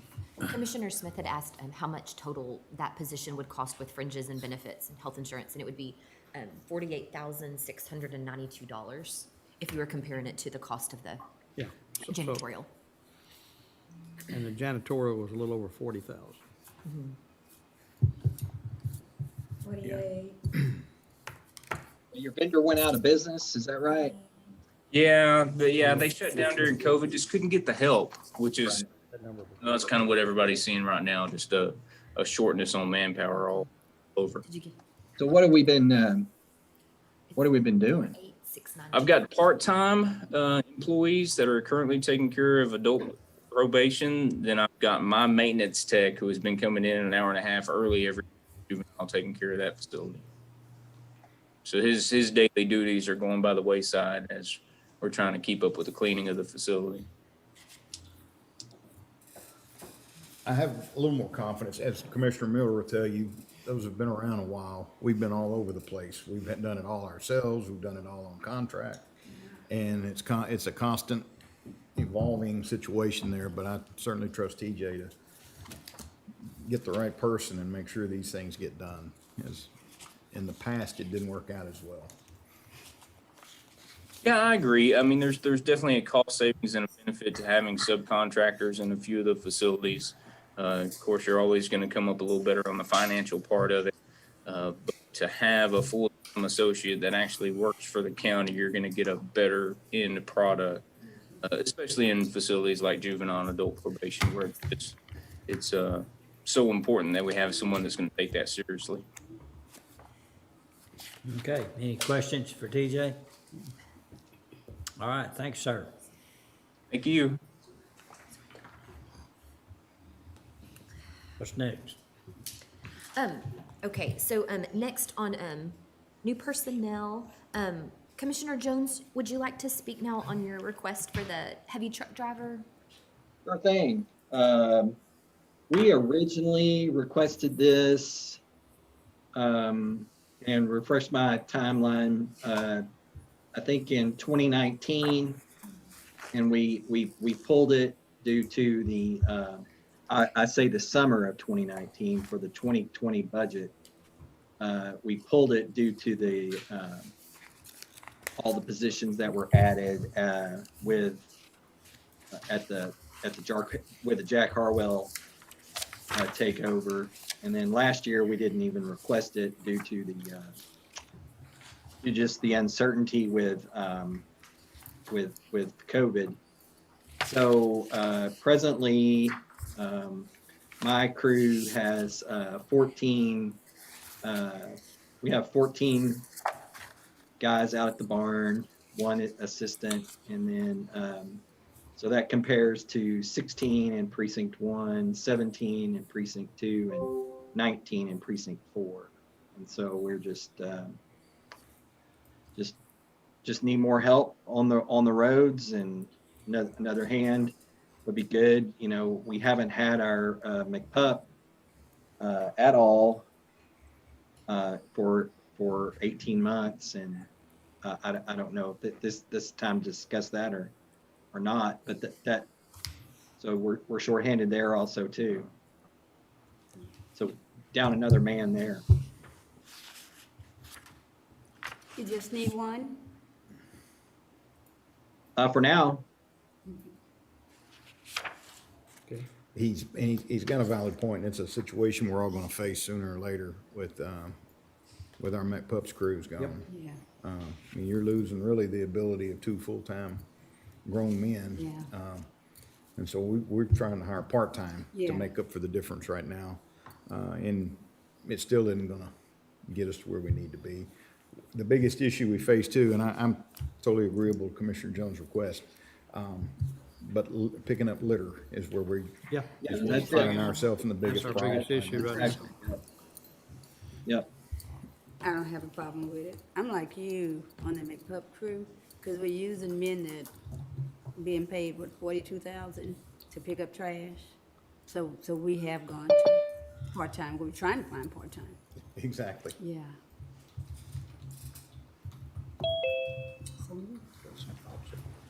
We may evaluate that and put some part-time help in also too. Okay, any other questions? All right. Thank you.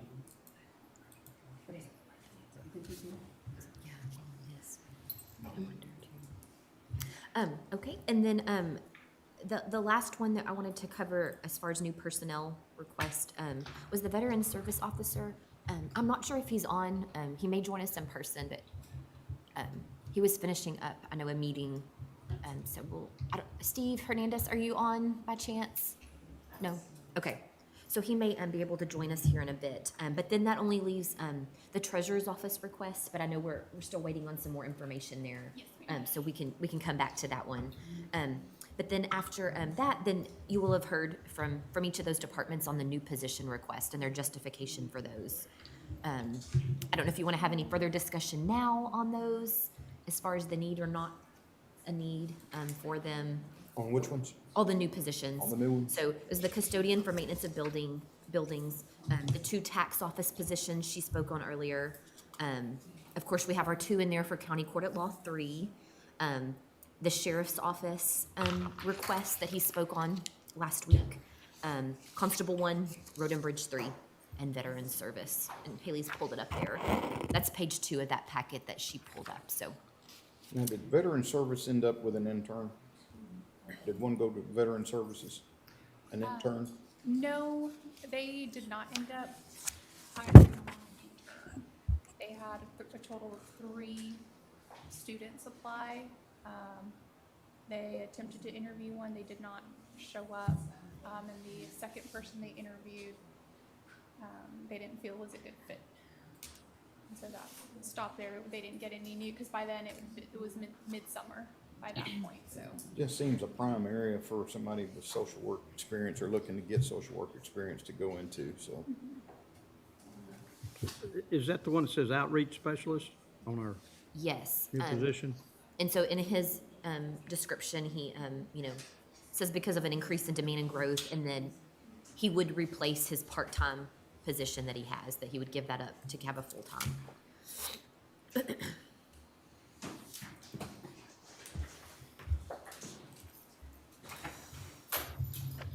So he does have a part-time that would, He has $24,000 in part-time paid budget in his office. and so he would drop that and go to a full-time. That's, yes, that was in his request. 32,000, yeah. And what was in the current budget for, part-time? $24,000. Okay, okay. So, have y'all worked on any job description for that yet, or? I believe he did email us a job description. Let me pull it up.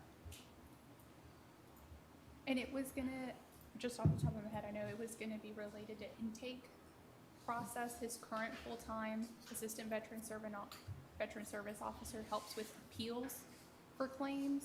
And he wants this full-time position to assist with the intake of claims and seeing about eligibility. For the most part is what I know about the position. Okay. And also, they would be the ones making contact with affiliated agencies outside of the county, veterans agencies. I would have one question. I know his part-time person, outreach specialist, does a lot of contact with actual veterans, like out in the field, home visits and things like that. Is any of that mentioned? I'd hate to give him 2 administrative positions and then lose a field position. Thank you. I have the description up here and I can share my screen and we can all take a look at it. Yeah, hopefully if we approve that he'll find a veteran, that speak the language, knows the culture and all that.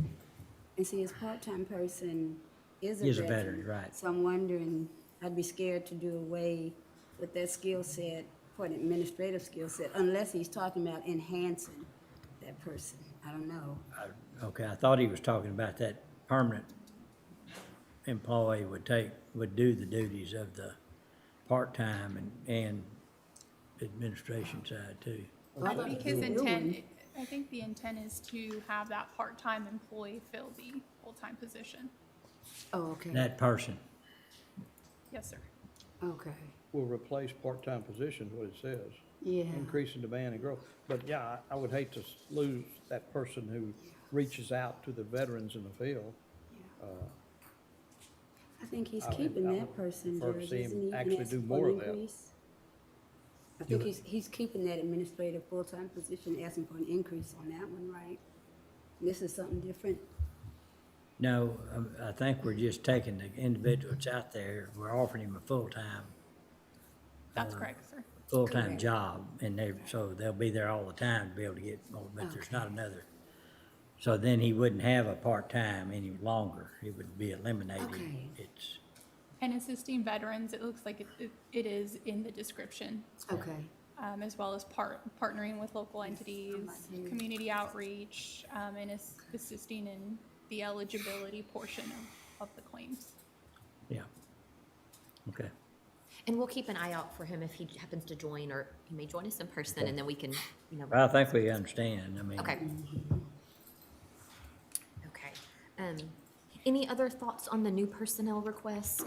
I know David Ives is also online, if you had any questions about going back to the sheriff's office requested positions. I think do we want to, I know you're wanting to get this shaped up. Can we get through what we're doing and at the end of the day, go through this and, because I know Francis would like to have this finished up. Yeah, and that's, and we can just, leave these as is, and then y'all can come back and, go through them, even, the week after next before we, propose. We can just leave it as is, and then y'all can think on it some more. No worries there. Okay, or at the end of the day. I don't mind. Yeah, Okay, so those were the new positions. So I think, I know John Gimble wanted to speak. He doesn't have a new personnel request, but I think he wanted to speak to you yeah, on a request for his office. on position, right? Yes, increases, All right, come on up, John. which Anna spoke on earlier this morning. Yeah.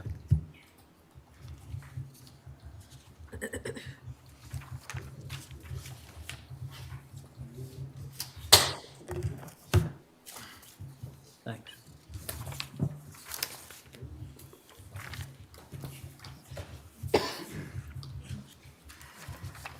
Thanks, John.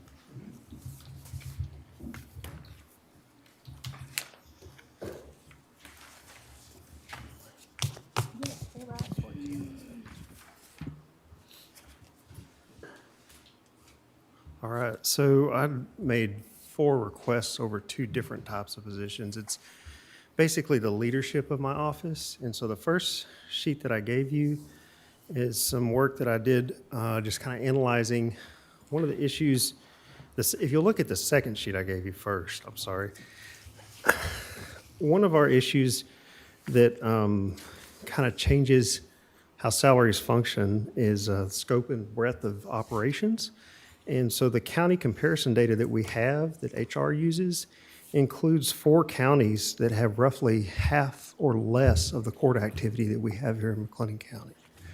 And so from a leadership standpoint, managing people, a larger scope of operations, it really kind of skews the county comparison down for our offices. I know that data is good across the county, but for court operations, something that's more comparable for us would be looking at comparable number of courts and court activity. So that second sheet has the next to bottom row on it is total court activity as measured by the OCA. So those are self-reported numbers. They include activations of old cases that are heard in the court, inactivations, filing of new cases, and dispositions of cases. So from that level, kind of the left half of that page is what looks most comparable to our county.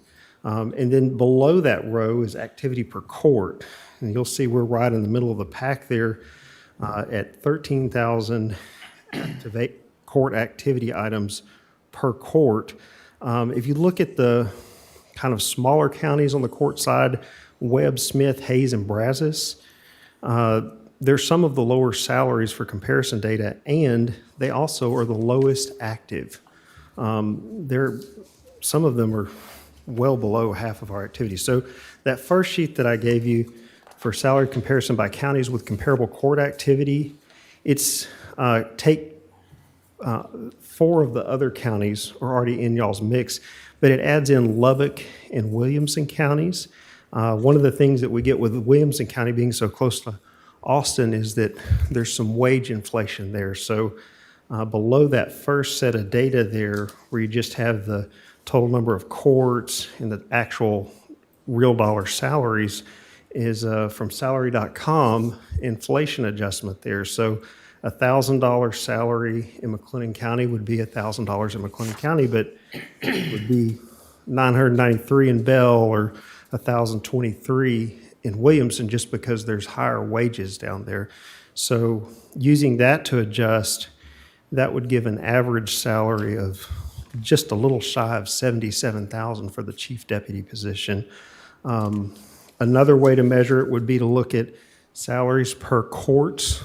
So if you take that, that would average out to $13,000 per court managed, which would still be a $78,000 average salary based off that data. And then the final one there is actually looking at the salary per court activity. So that's just looking at efficiency versus dollars. And that activity would recommend an $84,000 salary. I haven't broached any of these numbers in what I've asked for. It's $73,000 for the salary for those 2 chief deputies, and it's sandwiched right in between the 2 salaries for chief deputies in the county clerk's office. And there's a pretty good argument to be made that there's a little bit more complexity handled in the district clerk's office. There's a little bit more variety in the county clerk's office. We have a little bit more complexity. So that's kind of the data that I assembled for the chief deputy positions. Do y'all have any questions about that? Any questions? Okay. Okay. The other positions were our lead deputies. So those are our trainers, and they're responsible for the job knowledge across the entire office. At the time I talked to Anna before we submitted this, she said they were in the, top 20 or so for the county comparison index, I believe, that's 0.76. But I think she's since gone to a more amalgamated approach of averaging all those indices. My issue is that both of my lead deputies have multiple overtures trying to hire them away. And it takes years to train these people across, each of them are responsible for job knowledge across about 6 or 7 different positions. Some of those positions, while they may sound similar, in actuality do things oppositely. So the work that we do for the Attorney General's office on the civil side, the way that we handle and bill for it is exactly opposite of how we do it in the rest of the office. So they have to be able to maintain that job knowledge and training skills for about 6 positions each, one on the criminal side and one on the civil side. And we went through a restructure on pay back in 2017, and at the time, I didn't ask for the amount that HR recommended back then, which was about $49,000. If you put that $49,000 in and then done the 4 years worth of COLAs, they would be right at what I'm asking for to bring them to midpoint at $53,000. So I'm not trying to get anything extravagant here, just trying to get it where I can retain good talent. We have 2 good trainers in the office. And one of the other issues that it's happened is there was a restructuring of the court admin pay last year across the board. And the last sheet that I gave you is just one of our district courts. So every position in the district courts now pays significantly more than my trainers. The district courts depend on my office generally to train their new staff. They hire them from me. I need to have a trainer that gets paid a little bit more money than their average salary because I need to be able to train the new people once they've hired away and filled a vacant position. So we kind of got out of whack on those salaries with the adjustments that were made last year, where these salaries were protected to where I could retain good talent, but now every position that opens up in the district courts, even the assistant court administrators currently pay more than my trainer that's responsible for training 6 positions and doing several other tasks on the side as well. So that's just kind of where I'm trying to keep the office running in a good, efficient manner. Really briefly, not to jump onto John's point, but I just want to point out an error that I have in a calculation for, there's one line item in the district clerk data that I've provided for adjustment and one line item in the county clerk information I've provided, where it's up there, for example, the HR recommended salary, those should be exactly the same for the lead positions, and they're not. And we researched real quick, and it was source data issue. So the comp ratios I have, one of them's rounded and the other one's not. So that's where the source of that issue. And so I'll take that back to the office and fix that to be sure that they match for both this office, and there's one in the county clerks. We went during lunch, we were scrambling doing a quick audit to see where that error was, and so we found it, and we'll send you copies with the corrections. I just wanted to point that out before you guys started discussing. Yeah, and my issue with the number they're recommending is it's still below that court administrator's salary highlighted on the sheet that I gave you. And if structurally, I'm fine with all the rest of my salaries being lower than that, but my leadership needs to be paid better so that I can retain them and train new talent for the courts, because we literally, probably 80% of the people working for the district and county courts started out in the district clerk's office. And if I don't have a protected salary for my trainer, overturn there is going to be disruptive to the court system.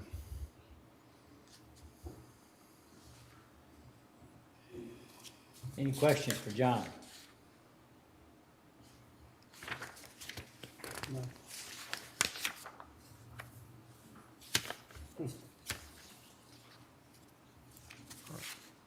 Thank y'all for listening, and if you need anything else, y'all know how to get a hold of me. Okay, thank you, John.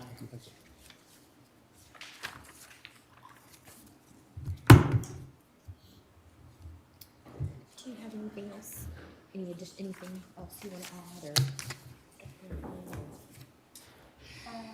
Any specific job request or Just, just in general, or? Okay.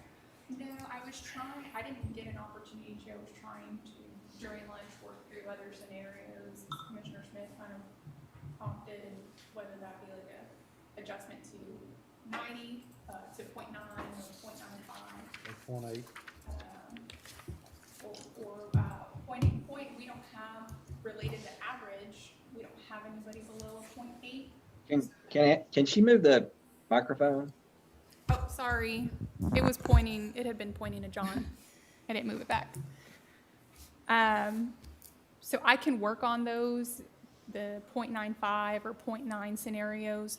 0.8, we wouldn't work just because we don't have positions under 0.8. So if we use that as a reference, no request, unless that's what you're getting at, and then nobody gets a request or approved. We did that. So I can work on that and any other scenarios you guys would like me to model, and I can provide those figures to Francis so they can give you a summary for those. I think before the break, Commissioner Smith asked for what it would look like if we moved those positions that you're recommending to the 0.8, if those that were under 0.9, if we move those, to see those. It's kind of hard to take positions past the 1 point position. Just as somebody that's been in the workplace, if I'm gonna leave for more money, I'm just gonna leave for more money.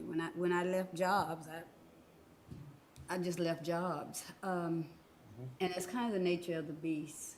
You know, you get good people, but smart, ambitious people are gonna go where they can grow. And so I don't want to really have to calculate that in, because then that would start confusing me. And I like the scientific method that you applied to your data. Thank you. So if, that would be what I would be interested in seeing, what Commissioner Smith asked for prior to the break. Okay, Okay. I can work on that. And I go back, Anna, to the comment you made on the compensation ratio method, where you say therefore budgeted salaries at or between compensation ratios 0.8 to 0.12 or 80% to 120% are considered within benchmark range and will not be considered outliers for the given benchmark. Only positions with 3 or more below 0.8 will be considered an overall outlier. And then we get into comparing to the county market and all this, but the bottom line is, most of ours, or I guess all of ours, fall within 0.8 to 1.2. yes, sir. They're there. Was it 97% or what was the figure? Yeah, I think. And overall, we're at 1.0 something. We're One better than point- perfect. 1.01. Yes, it was 97.2%. That's a pretty good grade. That's a pretty good Yeah, grade. no, yeah. Yeah. And so having none with 3 benchmarks or more below 0.8, I moved on to how many have 2. And so that's where I started my groundwork, and those are the positions I highlighted. But if we go off of that other flat rule for outliers, we have none. It's not a bad thing. No. This is by far the easiest to read and to be able to wrap your mind around that from what we had in the past. There was too many factors and indicators, and so I applaud you and staff for coming up with this. It looks good to me as presented. Thank you, Commissioner. I can, It would seem that if that's the case, that what we need to be concerned with are our COLAs and our new positions. And and if we approve the new positions, are we bringing them in at the right salary level, or are they being brought in at a level that's going to skew everybody else's or something? So, I don't know, Judge, I don't know. No, you're right, and title. But I think, the salary requests are within, they're within that range, so that's not a problem. It's just, do we wanna approve all these positions is the next thing, and then that's the biggest job we have. We have a little bit of work to do on department heads, I guess, on, salaries there. Maybe if we want to bring it up, but, so, what do you want to do first? You want to nail down these positions? The new positions? Yeah. I think that, would be a good place to start. I know all the increases, if we're gonna take the scientific approach and not go line by line, I know Anna will work on some scenarios and then be able to present those to y'all when we meet back again. Of course, you said you may be happy with the way she did it today too, but I think there was some different tiers you wanted to look at. So yes, new positions would be, if y'all wanna start going through those and see if there's any thoughts. Sure. So your recommended salary, recommendations, is this 278, 455? yes, ma'am, there's one recommendation that's missing from there, and that was the blanket recommendation I made for constables' offices. There's one line item in there that wasn't prompted by a request that wasn't included in that summary. And so it's off by that line amount. Okay. Other, Salaries.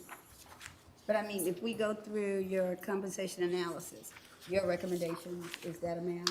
Is it something like Correct, this? correct. Yes, Okay. ma'am. And then on to the new positions, right? Yes. Okay, I'm just trying to keep up. Okay. Yes, it's a lot. And, total cost for new positions, So total costs for the new we have listed, would be, where do I have that? it's 1.5 million. That does include needed equipment. So for the 4 MHMR deputies, that was for patrol vehicles. So that's a large portion of it. But you're looking at, just salary-wise, $848,000. I wouldn't say okay to all the new positions. Are you saying okay, or you just put it on paper for us? Saying if we did it, yeah, if we did them all, Yeah. I'm with you. It concerned, that's a lot of new head count, and that's a big number. And then when you look at what Chrissy ran me earlier, even though we're still at no new revenue rate, our budget, just the general fund expenditures in 5 years has gone from 96 to 121 million. Yeah. And that's how government sneaks up on you and bites you, is you think, well, we got it under control because we're still hitting these rates, but it's still growing, it's still getting bigger. And that's what caught my eye this year, is that's a pretty good increase over a 5-year period. Right, it is. And total number of employees compared to some other counties our size, we seem to be, in some areas, we seem to be there. We don't want to compete to see who can get the most employees, you know. Let me just say, I'm very much involved in the mental health discussion across the community. And we've done a lot of things. We've added mental health court and a lot of staff around that, to find ourselves that it takes longer to get those up and running than we originally thought. In regards to the mental health deputies, I know the ones we have, I'm very thankful for them, and they do a great job. But I think that there needs to be more discussion on how we involve the rest of the community and the rest of the PDs. How does this all fit in? I'm not getting like the big picture on what Waco PD is doing, what Belmead and Hewitt, and for us to take on, just jump out there and take on a bunch of that without negotiating with those other areas concerns me a little bit. And I don't think any of us want to add positions that we're not gonna use for the purpose that they were intended to be used for. And so, on those mental health deputies, I would recommend we put a dollar placeholder for those positions so we can have that community discussion. And if we're gonna try to access as much federal funding as we can to offset some of the costs that we're gonna have and those things. And so as we get into this next budget year, if, after we have these community discussions and we figure out how we play in it, then at that point, if it's strong feeling we need to move them into those, higher mental health deputies, and we know they're gonna be put to work doing mental health things, then I think this court would highly consider that as a. Something else that just crossed my mind when you're saying that, isn't there discussion right now with some of the rescue money? They're saying that you cut law enforcement out, and they're saying, no, we didn't. We specifically wanted you to pay attention to law enforcement, especially with regards to mental health because of what we've gone through. Maybe being patient and seeing what rolls out of that is the right way to approach it. If something gives way in the middle of the year, budget year, and we see that we can use federal funds to do something like this. Yeah. You say the ARPA money? Yeah, you've seen what, the discussion's been on, they're all over the place, but pointing fingers, but what the administration is saying is, no, we didn't exclude it. Now, they didn't mention it, but they didn't exclude it. And so I think we might see some freedom with some of the monies when it comes to mental health with regards to the recovery monies. It could be on the equipment, for sure. Of course, on the positions, those are ongoing. Once you hire them, then you've got them every year, and they come into our plan, and they're subject to COLAs and all those other things.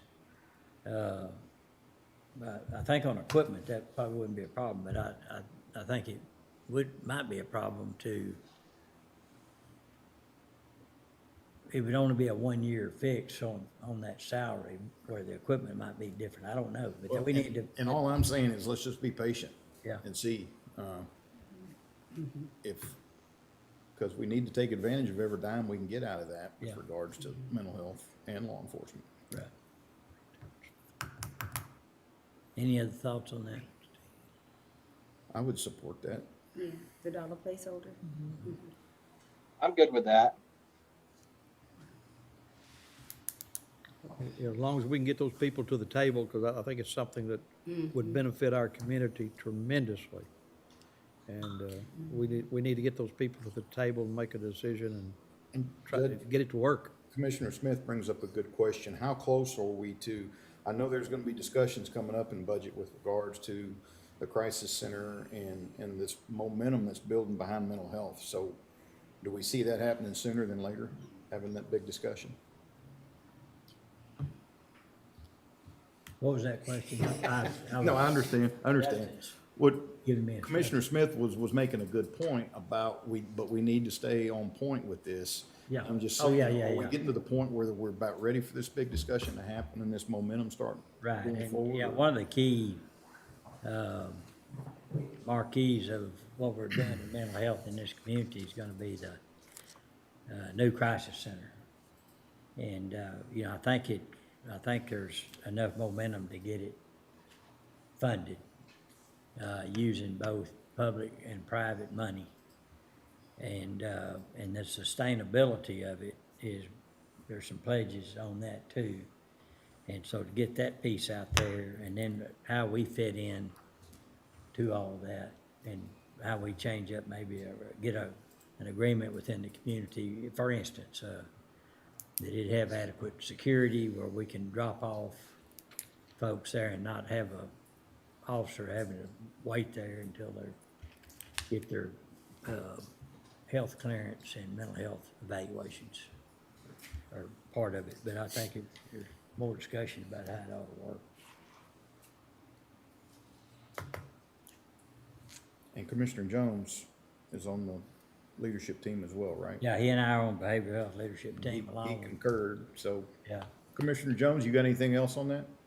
Well, I think that the crisis center is going to be, I mean, if it doesn't fit the ARP money, then nothing does. Yeah, So, I agree. You know, that, the only thing, I mean, I think that we send a really good signal either way with a dollar placeholder or two of these or one of these positions. I'm fine with a dollar placeholder. That's why I agreed with it. But there is a concerted effort, and you know, I don't. I would assume that, you know, the last briefing I had on the crisis center is that it would, I mean, they were close to buying the property, and so, I mean, Yeah, it's, there were there's contracts and architects being hired and stuff like that. So am I correct about that? yeah, you're exactly right. That's a, Well, and if that's the case, that seems to me just to point to the urgency of bringing all the law enforcement agencies together and seeing what kind of support we have for help in this direction. Well, and I'm gonna speak to this real quickly, but Commissioner Smith certainly can understand that the thing that's gonna make it most effective is when you've got the same officers handling your normal clients. But when you have an officer in the morning that comes and handles them, and then they have another breakdown later in the day, and now there's a different officer there. And so having a cohesive team and having enough of them to be able to handle these calls is more consistent with the care. It's more consistent with the resources they're offered. And so, you know, I was hoping that the leadership team had looked at some grant funding for a CRT team, a crisis response team, and you know, crisis responsive deputy or officers, you know, policemen and sheriff's deputies that are trained in crisis management, you know, these types of things. And so I'm assuming that these would have that. So I don't, you know, that grant, we didn't get that grant.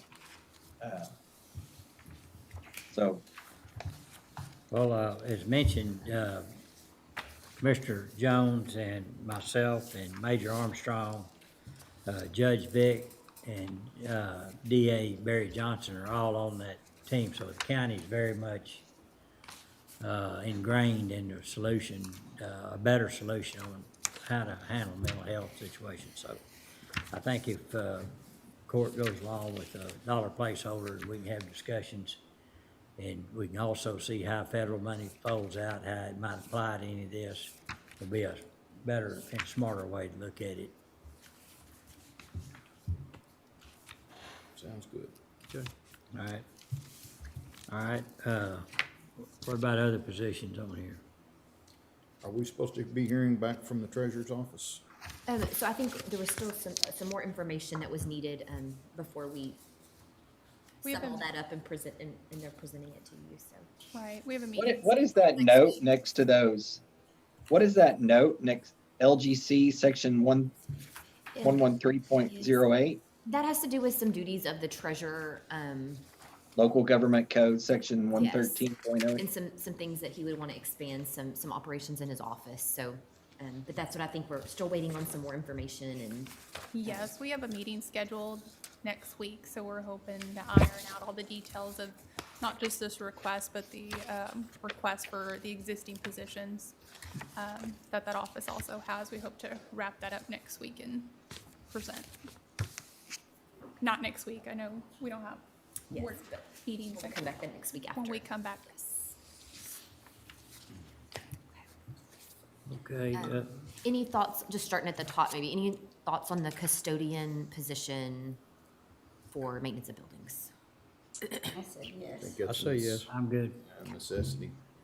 Then we're holding the treasurer, and then, Yes. all right, next is the The tax office. tax office. So they had a request for the main office here, as well as an additional person at the west substation.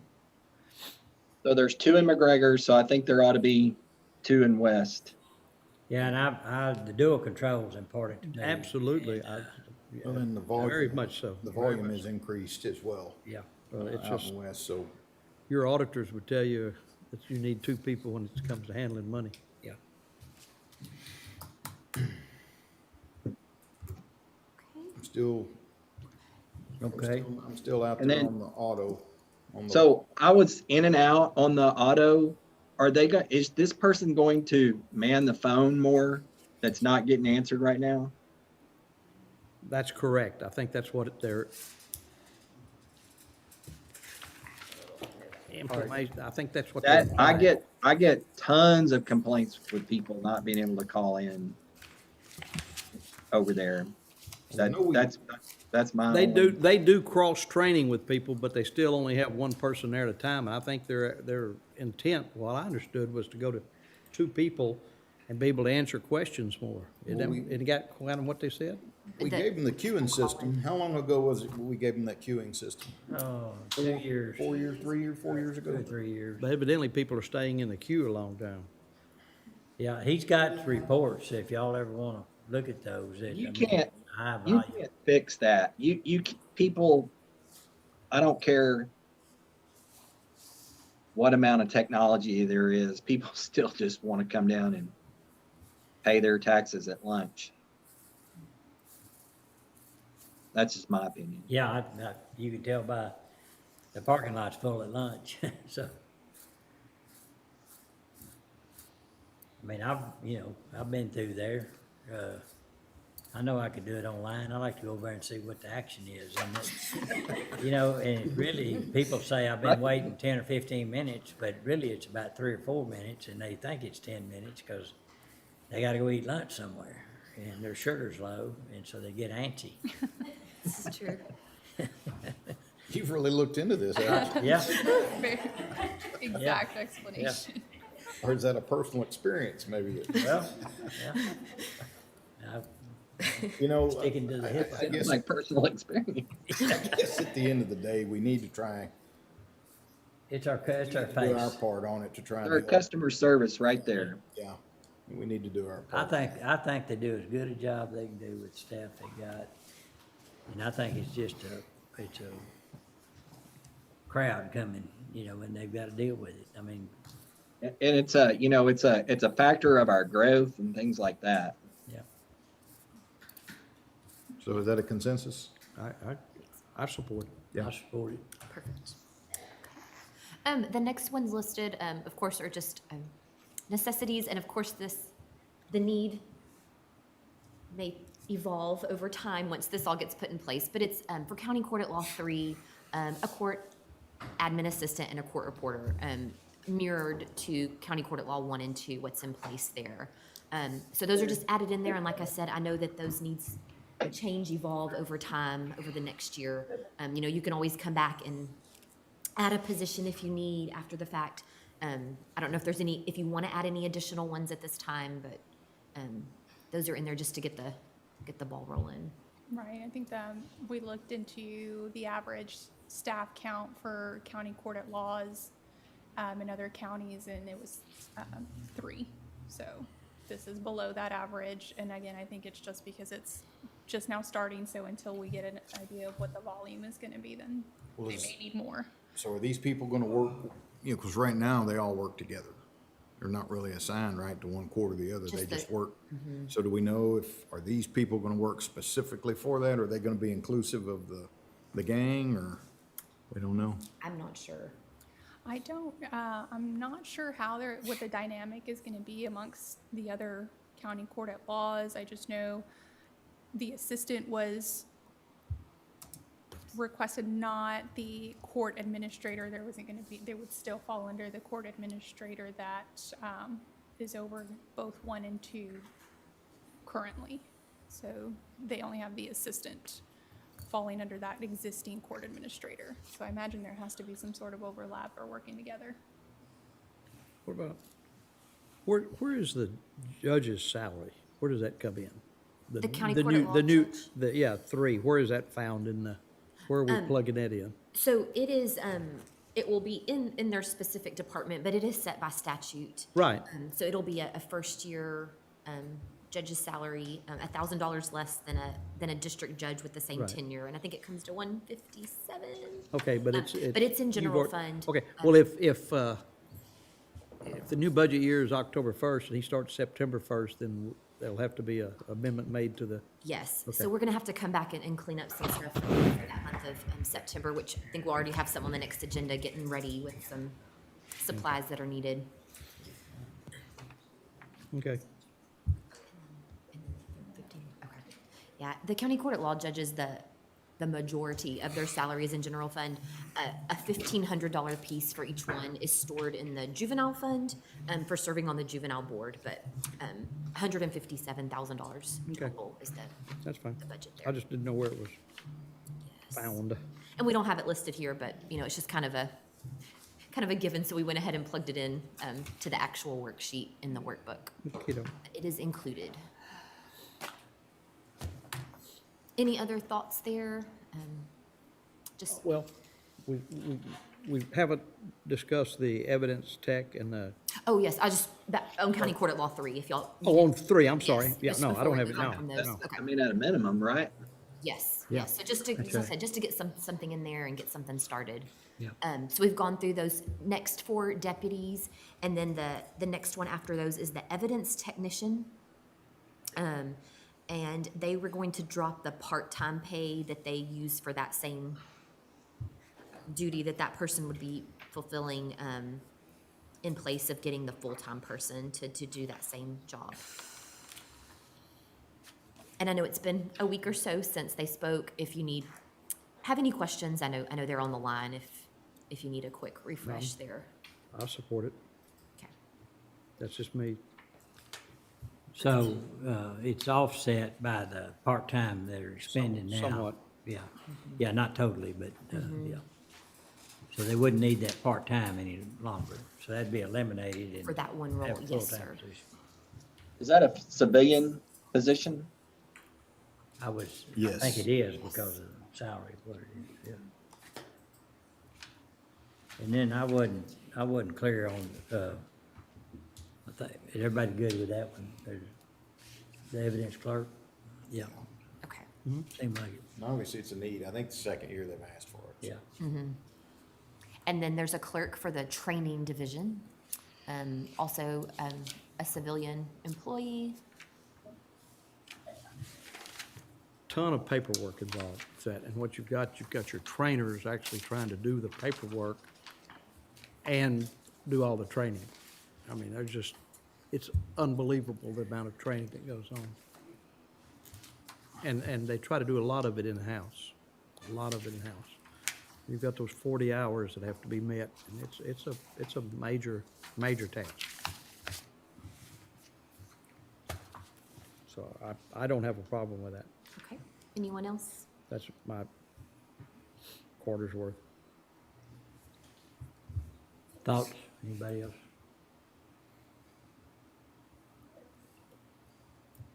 Anybody oppose that? So we'll leave that there. Lack of silence is a yes. I'm good with that. I Okay. mean, silence is. Next down for jail medical, for Highway 6 medical, a patient care coordinator.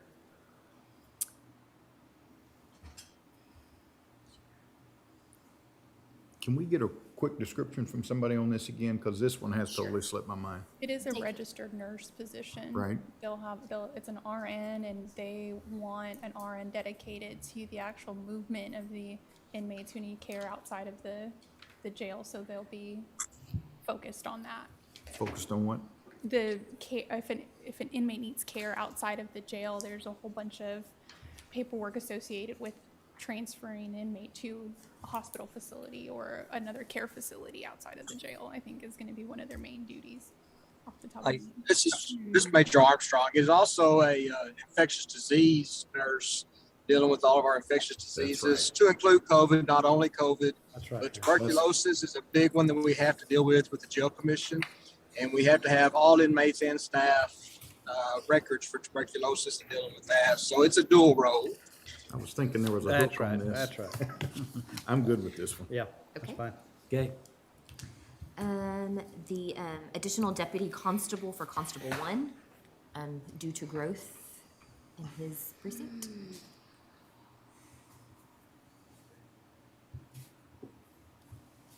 and it comes with it's got an equipment tag to it, doesn't it, or not? It's not shown on here, but I'm sure No. there would be. I wonder, you'd think it'd have it. He Is he it gonna didn't, be, It doesn't have anything out to the side he of it. didn't request anything, We gotta have, so, I mean, if there's not enough vehicles, then, of course, they would use personal and ask for mileage reimbursement. yeah, but you got, do we equip them with uniforms and sidearms and rigs and everything? Do we do So, that with constables? A lot of times when some of these ask for new positions, I think they assume they'll just absorb some of those costs in, unless they know specifically that they want to increase their budget for anything additional. We have that there. But they didn't let us know of any additional costs that they couldn't absorb with what they have budgeted. let's be sure, if we approve We it, can do let's that. be sure, because you might have not thought about that.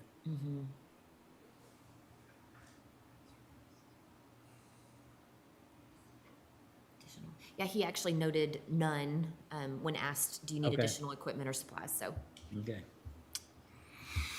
So, we're all right with that Yeah. position? the heavy truck driver for Road and Bridge 3. Yes. I'm good with that. And then the outreach specialist for veteran service officer. And I believe he is trying to make it here to speak on that for himself there, but I don't know if you have any thoughts. I'm good with it. Okay. If you can flag him off. Okay. I think Rankin has. And the deputy constable was a go? Was that? Yes. Yeah. And so then, we can always come back to these if you want to revisit or have any other thoughts, but we'll definitely come back to the treasurer's office positions. It gets some guidance on those. Sorry. Okay, so that sums up those, and then you'll see there, with the exception of the treasurer's office, that brings the total salary to $532,000, which is less those 4 MHMR deputies. I'm just putting placeholders rather in for those amounts.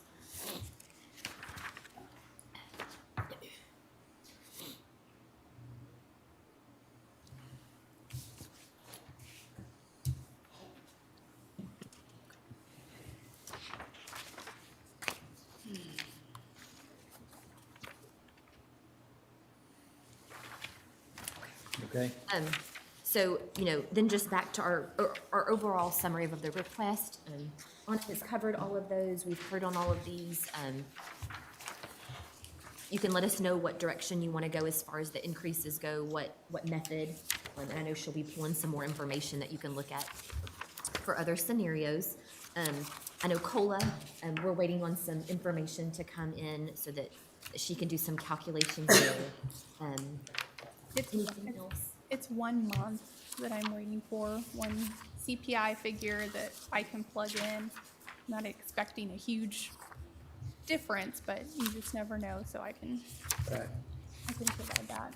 And I think for department heads, I know there was a little back and forth on the veteran service officer and where my recommendation came from, and I was actually doing the ratio of 1. And so that's where that difference was, and Commissioner Jones was trying to get them above the 8 in the benchmark, that they were lower than 8, and so that was actually a better method, because bringing him to the average of 1 wouldn't have helped him in the 1 benchmark he was off on. So I just wanted to point that out, that was probably a better method, and I can update my summary with that. So this new staff that we just approved, where are they at within the ratio? The new position, Right. new position salary, so I did review those salaries and they were all in line. I don't know what their exact ratio is, but I can calculate that. But they're at least 0.8. Yes, they're all gonna be within range. The only thing I'm asking that for, we create new positions, and they might come in at a 1.0, and we've got people that have been here for 20 years that we're gonna leave at a 0.80. And I'm just trying to, I totally agree with the methodology that you're using, but do we look at starting pay within that range, or do we allow it to be higher than? Yeah, are they coming in at the starting pay end of that pay range? Where are they coming in, those salaries? So, again, I don't know the exact Can you get ratio. those for us? Yes, I can. I know you have starting, high, midpoint. Where do they fall in that, the new ones? Okay, I can calculate that for us and bring that back, so we know they're not higher than current staff. And then, or anybody else having, I was gonna ask her one other thing. Back to the, what John presented here earlier, on the chief deputies, and I understand losing people all the time. That's frustrating. It is, especially within the county. What is your thought on that salary? I know we've got some comps here that, to me, don't really fit us when they're only dealing with 8,000 cases or something, and we're dealing with many more time than that, with court activities like Galveston County, 8,000 cases, I guess, per court versus where we are at 12,000. Do you have any thought on that? What he was asking for this morning or this afternoon? If it's to combat, what he's requesting wouldn't make anything out of line if that were to be granted, and then this comparison that he's bringing of other counties outside of our normal comparison. We have other officials who've brought in their own counties they feel they compare better to, and that's gonna differ depending on the office. I don't know that we can do that, though. Well, what counties do we comp to? I mean, what normally on this list, we comp with Bell? I've seen Bell on our list. So we do Bell, Brazoria, Galveston, Hayes, Jefferson, We do those right now? yes, Webb, Smith, Galveston? and Brazos.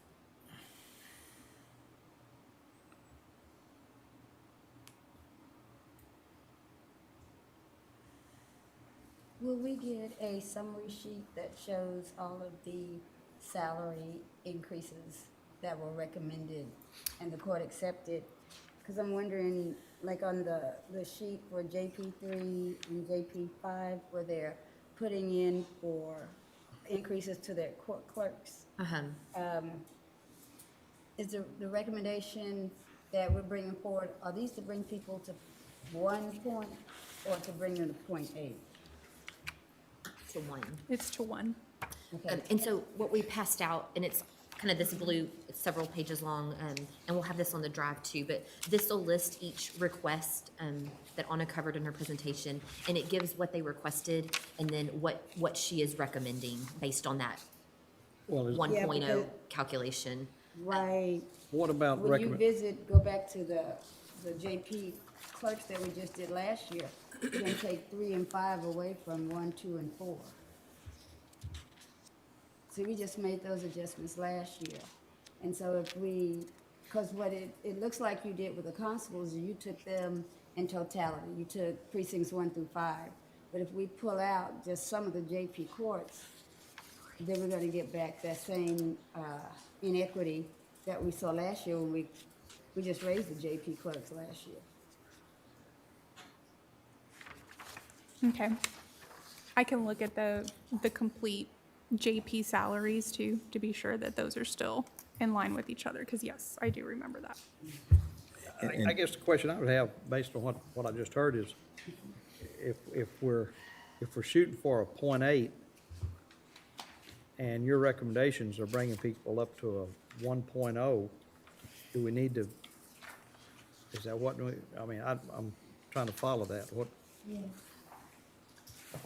I thought we were taking them to 0.8. But if we do the packet, we're taking them to 1. I thought we were doing 0.8. That 248 represents taking them to 1, right? To 1.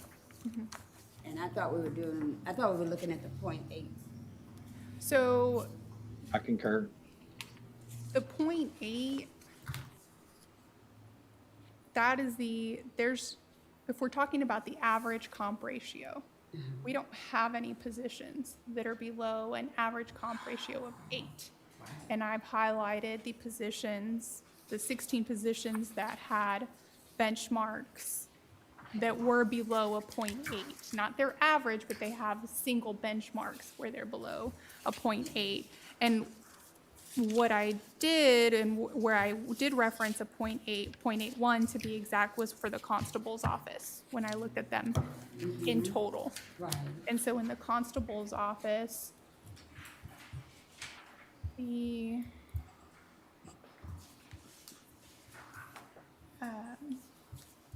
they were below both market and county comp data. They were below that 0.8. they're below 2 of the, They had 2. but their overall comp was above 8.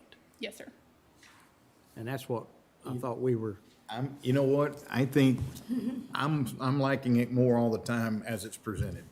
If your average is a 0.8 or above, and it's not over a 1.2, because if we start going, well, let's move this group up to a 1, but this group here, we're gonna leave them at a 0.8, and I think we start getting into the weeds and we start making some bad decisions. And I think the key thing is that you're proving that our people are compensated fairly well, considering the Benefits and everything. the benefits Go are with it. nice, and so, Well, I would just have one more request. All right, just one? Just one. writing On that the down. equipment operators for road and bridge, 1 and 4, and three, not three, on 1 and 4, I would just like to also include the Road and Bridge Precinct 2 equipment operators on that increase. The equipment. Yes, on that, Yeah, 1, 3, and 4 are listed yeah. here. Well, not 3, because that's 3's new position. Oh, that's truck driver, I'm Yeah, sorry. that's a new Yeah, position. equipment operators all. 1 and 4. 1 and 4. Yeah, I would like to include 2.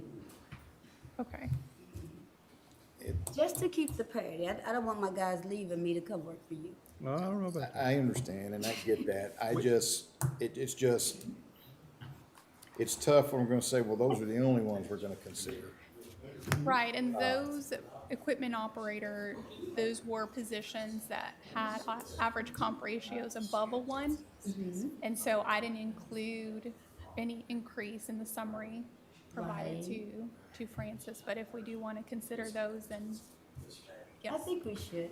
And I was gonna ask you, where does it value in when you have environmental factors and hazard factors? You know, the sheriff office takes care of theirs because they have a whole different compensations schedule. But when we're putting positions like road and bridge in the same evaluation with people who work indoors, how do you account for the fact that they do work with environmental factors and hazardous conditions? So that's one of the factors in the waters assessment for pay grade. So the pay grade it's been assigned has a higher environmental factor associated to it. So there's a rating or a designation that we would assign it, and so that's where that's seen. Okay, so it is factored in? Into the pay grade, yes, it is. Okay. So you're saying you want them to move up? Yes. I understand you, but I'm struggling with that when I'm sitting there saying if you're a .8, you're a .8. Right, he's almost Yeah. going the opposite But direction, then I'm saying gonna turn around and tell a .1. that you- .11. .11 that you should go up to a .1 But they're in here. and do what?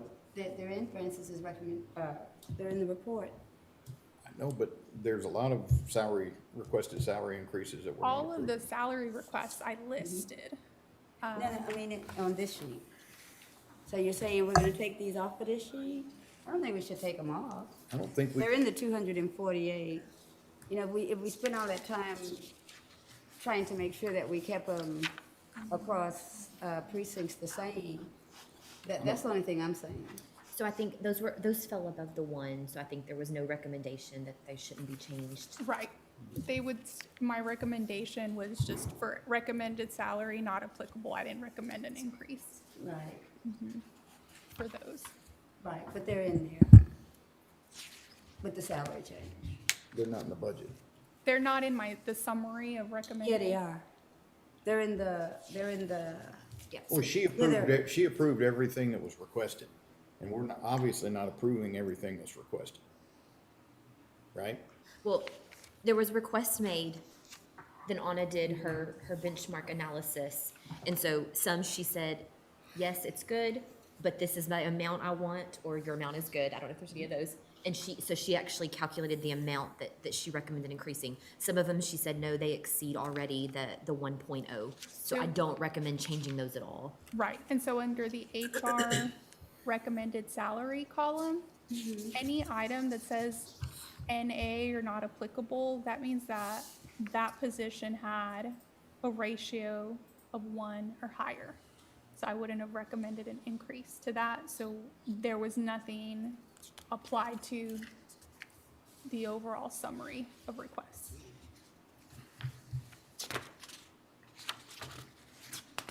So my recommendation would have been there to leave those as is. Yeah, so we kind of whittled down from all department requests to HR goes through and, and makes the recommendations to get down to Right, which I did an a additional 1. recommendation. But if the court would like to not use 1 and just say 0.8, then all of these would be NA. There's no change. And that's what. Oh, Nobody would get anything. No. Because all average comp ratios countywide are above. 8 or above. Or yes, 0.8 or above. So so we come back to what we started out with today, the increase will come from a COLA adjustment. Yes, if none of these are adjusted, then yes, we would rely on COLA.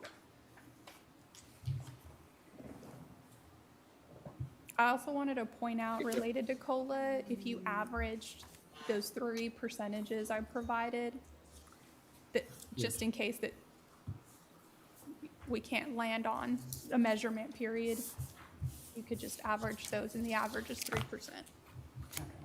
Oh, okay, that was gonna be okay, so the average comes out to those 3 different measurements, Yes, comes out to a 3.0? yes, sir. So, the 2022 average comp ratio, that column has to reflect 0.8 before we'll see a total salary increase over here recommended. It has to be below a 1. Oh, below 1.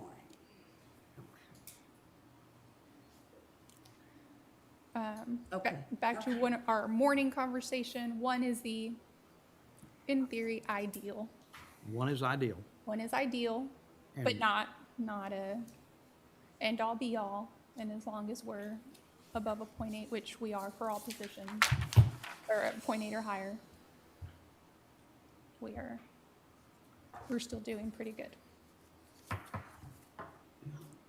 And there were 16 positions that had, 1 out, that were below 0.8 in one criteria, 2 or more, 2 or more. 2 or more. I think it was, I- 60. I like the idea of no adjustments. Going with the 0.8. And Commissioner Jones, I'm agreeing and leaning your direction right now because you went to all this trouble to set this up and make it very clear that if you're between a 0.8 and a 1.2, right. you're within range. No, So none of those recommendations then fly because that's not what we're doing. These recommendations on salary increases were based on a 1.0. And so anybody that's a 0.8, which is everyone, we're where we are, status quo, except for COLA, Right. which will be across the board. Right. If we make the assumption that other employers are applying an adjustment, then we want to try to implement that here so that the COLA is applied to our pay structure and to current salaries so that next year we don't have positions that are below the 0.8 mark.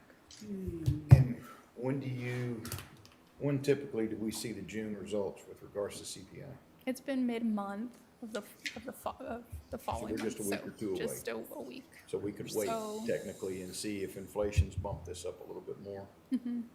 And it'd really just be, I'm waiting for, Just one of the, it'd be, I already have April, and the COLA 4.48 is the measurement period of this March, April, and May, and that same period of 2020. And so our new measurement period would be April, May, and June. And June is what's missing. June 2021 is missing.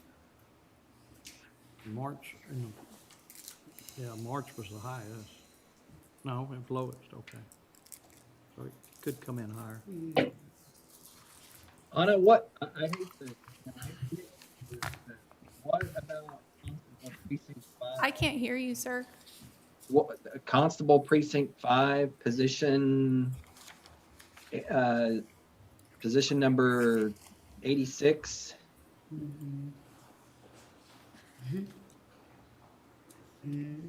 Where is he? Where are you seeing Yeah, that? on that, last On your page. position change request, line 153. Constable 5, position 86.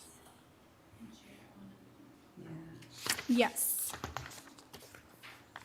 So that so the officials I separated out Okay. and just gave a recommendation to bring, because I only used one benchmark for those positions, the county comparison. And so my recommendation there, if any adjustment were made, would just try to bring them to above the 0.8, because we did have a handful that were below the 0.8, and I can screen share and show that. I remember that now. Yeah. So that would be, like Commissioner Perry was saying, another example where that one's a little, that set of positions was being adjusted a little differently than the overall one recommendation I was making, 1.0.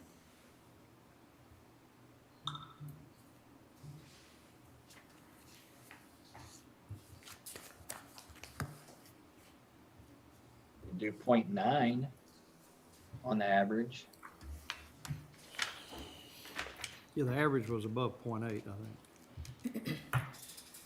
Do you mean rerun my recommendation, Commissioner Jones, off of a 0.9 for everybody rather than a 1? How hard is that to do? Not difficult. That was on my to-do list for Commissioner Smith. I was going to do a 0.9 and a 0.95 just to see what that looked like. I would prefer not to do it right here and now, just so that it's accurate. Sure. Let me see what I have. 0.8 as the base is the minimum between 0.8 and 1.2. Anything on either side of that are the outliers. So what is our rationale? Tell me one more time why we're not looking at between 0.8 and 1.2. Why I'd only consider below 0.8. For any compensation considerations. Oh, like where I got those numbers from, I guess? Yeah, or the rationalization why we would look at those positions.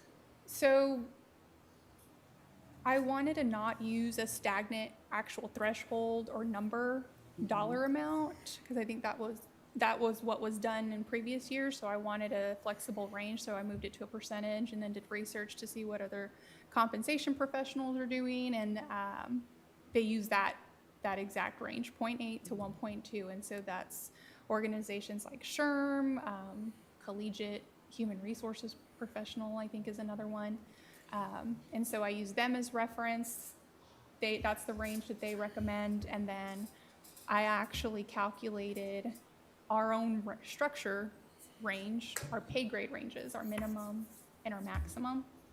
And when I average that ratio against the midpoint, it's actually pretty much lines up exactly that way. It's like 0.7, 5 and some change to the maximum of 1.19. It was off by just a few tenths of a decimal, but the water's range for our structure actually almost mirrors those recommendations of 0.8 to 1.2. So I don't want to go through the woods with 0.9, maybe 0.95. If we have scientific data of why that's the hard number, and then you look under that to make any kind of adjustments, I think anything else is going to take me into the gray area. Okay. I agree. I think if it's the water study where you got your, We could be here all year, doing 0.85, 0.87, 0.91. Like an auction.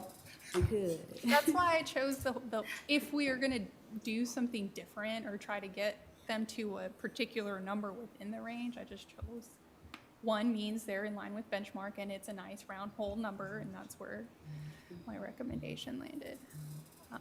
But yes, all of them are within range.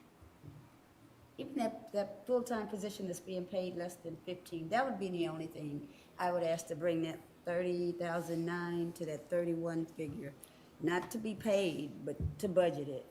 That would be, and then I'd feel so good at the companies that we're talking to. Yeah, I agree. I'm good. Yeah, I'm exactly. good with that. Perfect. I think that's good. Okay. Yeah. So do you want it to just be exactly 15 an hour for that position? Okay. Yep. Plug it in. That's what we require of the companies we're recruiting. I think that was position 127.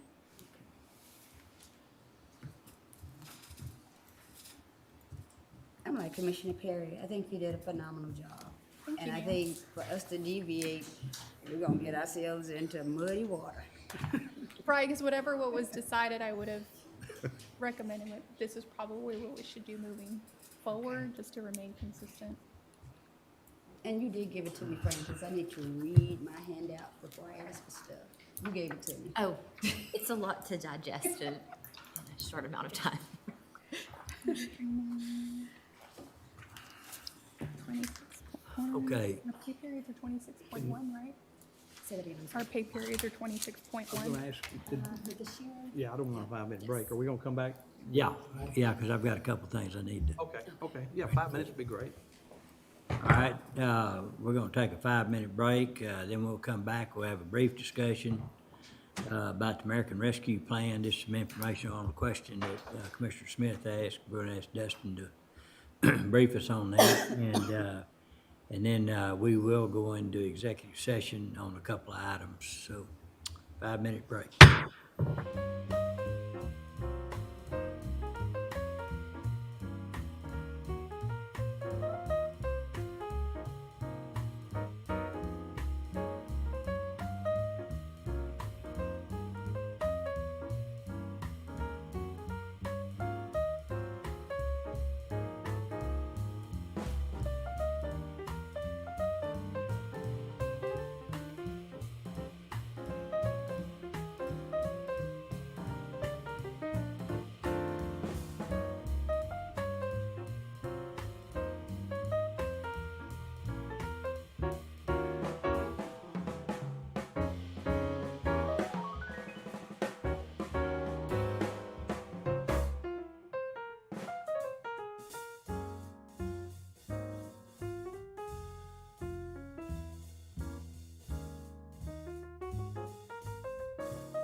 Uh, Dustin, are you on? Yes, sir. All right, we talked about supplanting yesterday, and limitations, on whether we could spend on budgeted items or not under the American Rescue Plan Act. So give us the information that, you discovered. Yes, sir. So I did read through the actual act itself. There was some mention to supplanting, which would be having budgeted funds and then using those grant funds on it. They were limited though. So I checked with BKD this morning and they see no issue with having budgeted funds that then we are able to then convert and use the American Rescue Plan Act funds on. So that should not be an issue going forward. And I did confirm with BKD, they will be here, be available starting at 10:30 on July 20th for that discussion. And they're going to bring kind of their team lead that's handling the American Rescue Plan Act. So they will be available for that discussion on the 20th. All right, on the 20th, are we posted for the day? Yes, sir. Okay, good. I think we're gonna need it. Dustin's redecorated. Yeah, he has. Sir. He has. Elvis is back in the building. So can I make a couple final comments before Yes, we part ways? yeah, you bet.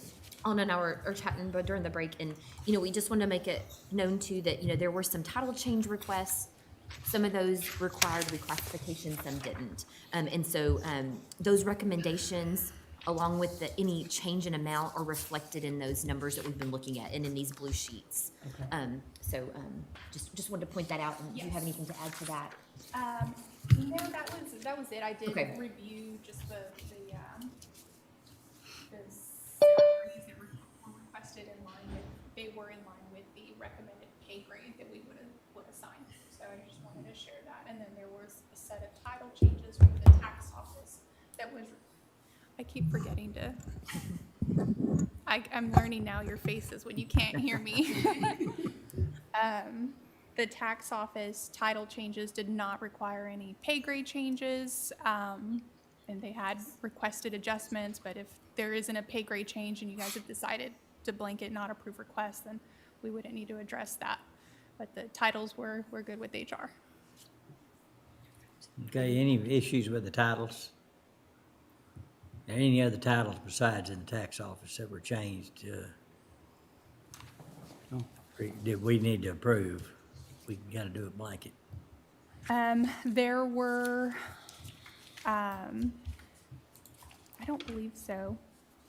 Anything not, the only one I have in question is the treasurer's office, which we've already decided we were gonna hold until the next time we met. So no, all the others, except, That would be those.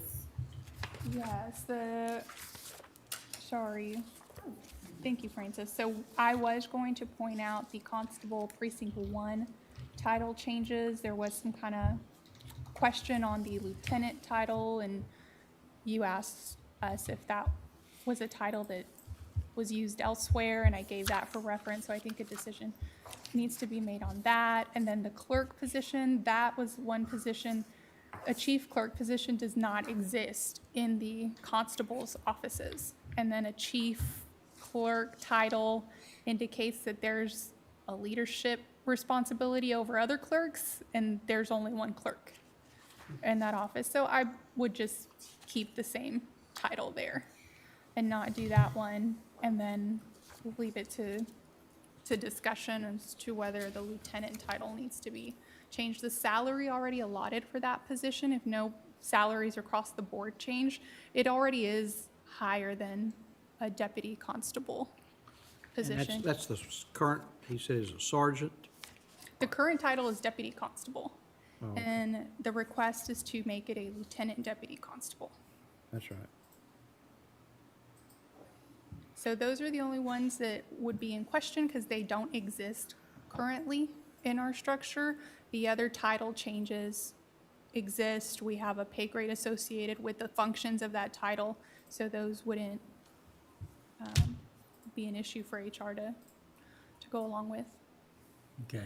But we only approved the deputy constable today, not a lieutenant deputy constable, or lieutenant constable, right? Right, Okay. correct. I just want to make sure I'm on the right side of that deal, that we just approved We approved A new a position? a new a position. deputy constable, constable one, new deputy constable. Right. And you're gonna rerun this with the .8? Okay.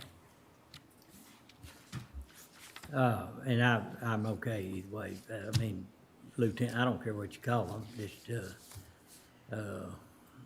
I think it was before it was just a battle of possibly some hard heads about the lieutenant deal in the last couple of years, but, I don't see anything wrong with it, but if we wanna leave it like it is, I'm good with that too. I mean, it doesn't affect anything. It does not, no. Yeah.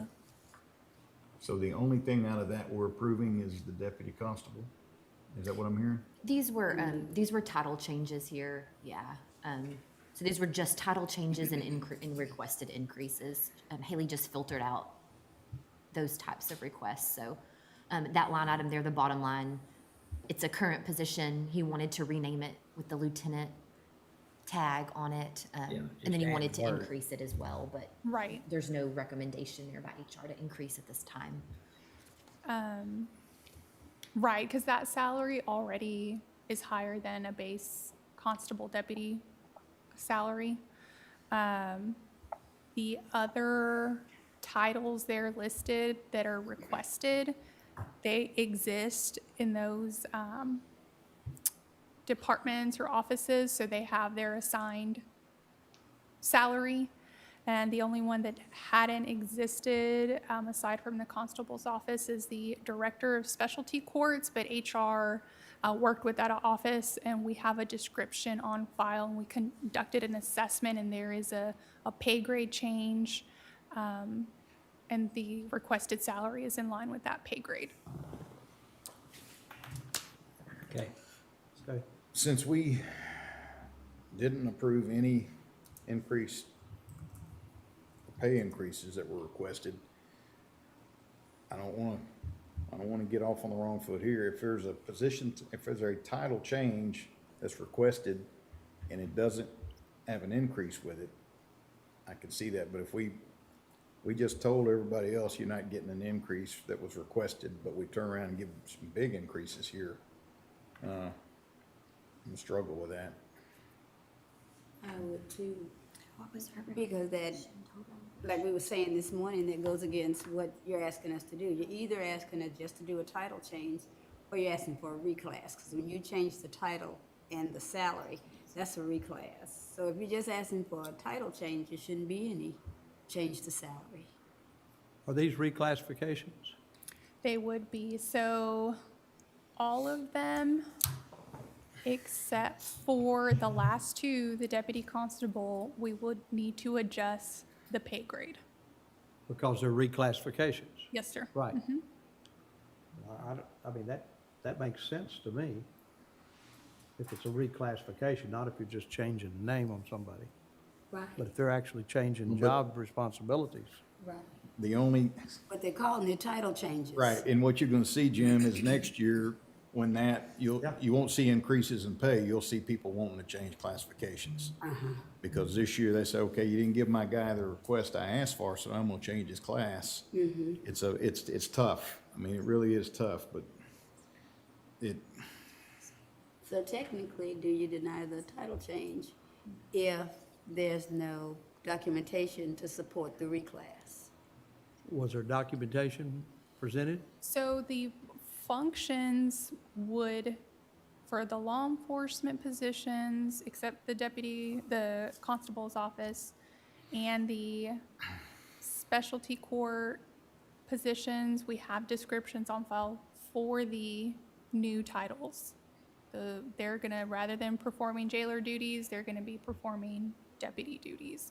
Rather than, for the DA's office, rather than performing legal assistant duties, they were now gonna be victim assistant coordinators performing those functions. And we have a description on file for that position, for all of those positions.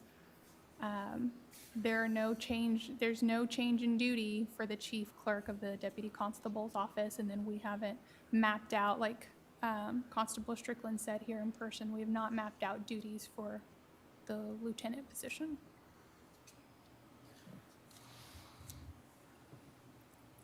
Honestly, I didn't think that we approved any salary adjustments. We didn't. No. We haven't yet. Right. We were just bringing these back up. We just, She covered them earlier this morning, but. right, we just need to know if that kind of blanket, we're not adjusting salaries, also applies to these, and they are also not getting I a think we title need to stay change. consistent. I agree. What'd you say, Commissioner? I didn't hear you. I think we need to stay consistent. Yeah. Okay. This is just one of those years that we're not entertaining pay increases or, there's some years that we'll look at all that stuff. And that's If we have outliers. reclassifications, we look at all, and there's some years we try and just keep everything consistent as we can. Okay. I think this year is just a culmination of prior year work. If we had outliers, then we would have some increases, but if we don't have outliers, Yeah. no need to increase. Are these people currently doing these new job descriptions? Or will it, if they were approved in these new titles, they would move into I hate not to compensate somebody for doing what they're supposed to be doing, or not doing what I can reach they're doing. out. What they're doing is in a certain classification. Right. I can reach out to each of those departments to see, I'm imagining they're not. I mean, I think the consensus here is no, but I just threw that out. Okay. And that, I think you guys kind of warn against that because that can get us in a little trouble, can it not? Right. I think the only one that reviewing their duties again was the specialty court coordinator. Much of the functions that were in their new description that was provided to assess their classification, they were currently doing. So that'd be probably the only one I would flag, as they possibly could be doing much of the functions that would warrant a reclassification.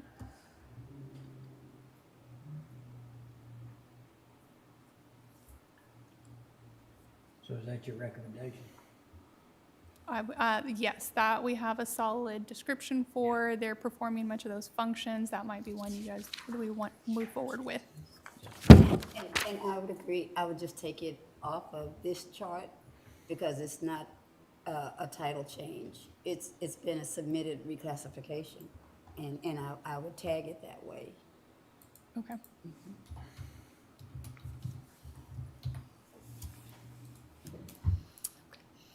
Okay. All right. Anything else? What questions do you need answered? I don't think I have any at the moment. I just wanted to just come back to our summary and just kind of, before Okay. we part ways for the next week, just to kind of show you where we are, just to have that in your mind. Okay. Of course, the general fund workbook is up to date on the budget workshop drive. And, so you can look at that through this next week if you need to. But I just wanted to point out just a couple things. So this is very similar, of course, to what we looked at yesterday, but I did want to make one note on the tax rate. There's like a 0.02% change to the tax rate calculations. And that's just because, of course, they're preliminary.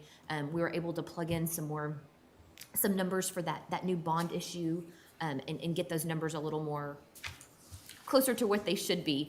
So you'll see just a very slight change there in the tax rates. But that number here on this main summary, that total tax rate is the no new revenue rate at this point in time.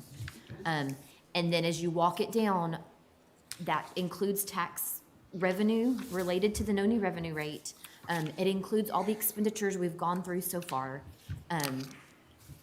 Of course, we need to come back to some contracted programs and some economic development, but the numbers that are right now housed in that number are mirror what we had in there last year. So it's just what we have in there is same as last year, and of course, if you make changes to that, that'll affect that number. I know also a big one is mental health, not mental health. County health services, we were talking about that number. That is also the same as last year. No changes, so that includes that same number as last year. And then just below the line, that personnel requested, so that's still that whole number. If you don't want to approve any increases, of course, we're gonna adjust that number down. That was just the number plugged in there this morning. And you pulled Didn't out. we just finish all that? Yes, but just, right. You still got a what's- couple open items. Yes, but that was just from this morning until we talk through things today. So we have to adjust that number. You also put some placeholders in for new positions. So we'll adjust that. And then the COLA, there was 2% plugged in there. I think it's 2.1 million would be a 3%, which Anna said was an average of the numbers she was looking at today. So we can adjust that if that's something y'all want to look at. But then there's the bridges and low water crossings, adding something in there. I've got something to throw at the court real quick on that, and see if you guys, so I talked to Chrissy yesterday, and what bit us last year was all the professional services that you don't see on the front end of a bridge rebuild. And so she went back and kind of calculated what ours had run us, and so it's on projects that we would take on, that we would have to pay professional services. Anything that's bond related, obviously all that would go through the bond. But we were thinking if we did countywide road and bridge and put 125,000 in for any of us that have to do any kind of professional services work, would y'all be agreeable to that? And that way we don't have to worry about our budget with it. It'll be in a countywide fund. But it was on average, it seemed like it was 10, maybe 15,000 per invoice. And I know it makes it easier on Francis, because then the engineer's office can keep an eye on that, because what they were doing was approving a professional service and sending an invoice to them, and we hadn't even seen it yet. So we didn't know where it was coming from in our budget, and it would just be a lot cleaner if we just put that in the countywide road and bridge, and when you've got professional services on a bridge your crew's gonna undertake, it comes out of that. So, yes, and I think administratively that'll work better, and so we can make those adjustments there in that countywide road and bridge fund, department rather, excuse me. So, just playing with the numbers there, and then still have things we need to come back to, of course, but then that shows you there where we come in as far as our estimated ending fund balance and our target fund balance. Still over there, like I said, lots of things, not lots of things, but things we still need to come back to. Oh, in 3650 right now, there's 250,000 for flood studies. Yes, and so I think we've had some conversations that, maybe just rolling all that up into professional services, that would include flood studies, it would include engineering costs, anything, that would be all inclusive, and that y'all could all tap into there. So just wanted to come back there and just show you that, what the no new revenue rate look like. We'll adjust some things that we've talked about today, and then, we'll refresh that budget workshop drive. And like I said, through this next week, if y'all have any questions or want us to look at any other kind of scenarios, please let us know. And then we will meet back on the 20th to try to sum up everything that week. Okay. Okay, anything else? All right. I'd like to go into executive session in this order, under section 551.074 of the Government Code regarding personnel matters, including personnel review, And then, after that, we'll, discussion under 551.072 of the government code on, regarding real property. And, for the, personnel, discussion, I'd like to ask, HR and audit, the audit group to stay in here, and Dustin be plugged in as well.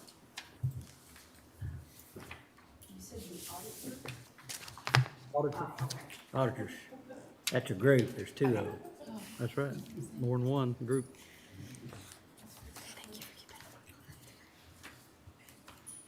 And it's 3:32. Great.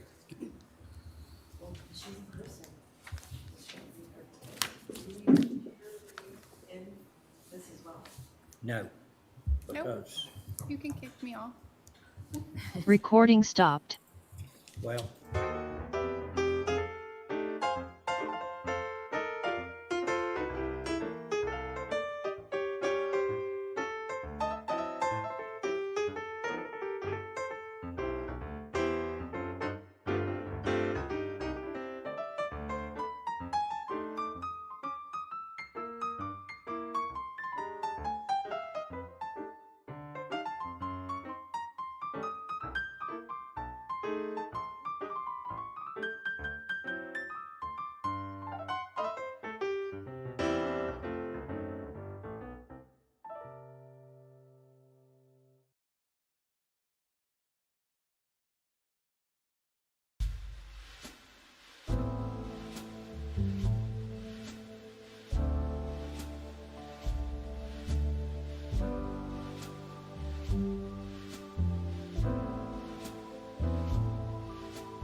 Recording in progress.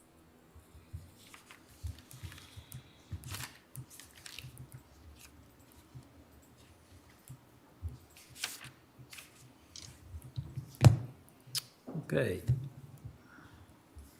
It's 4:07, let's call court back into session.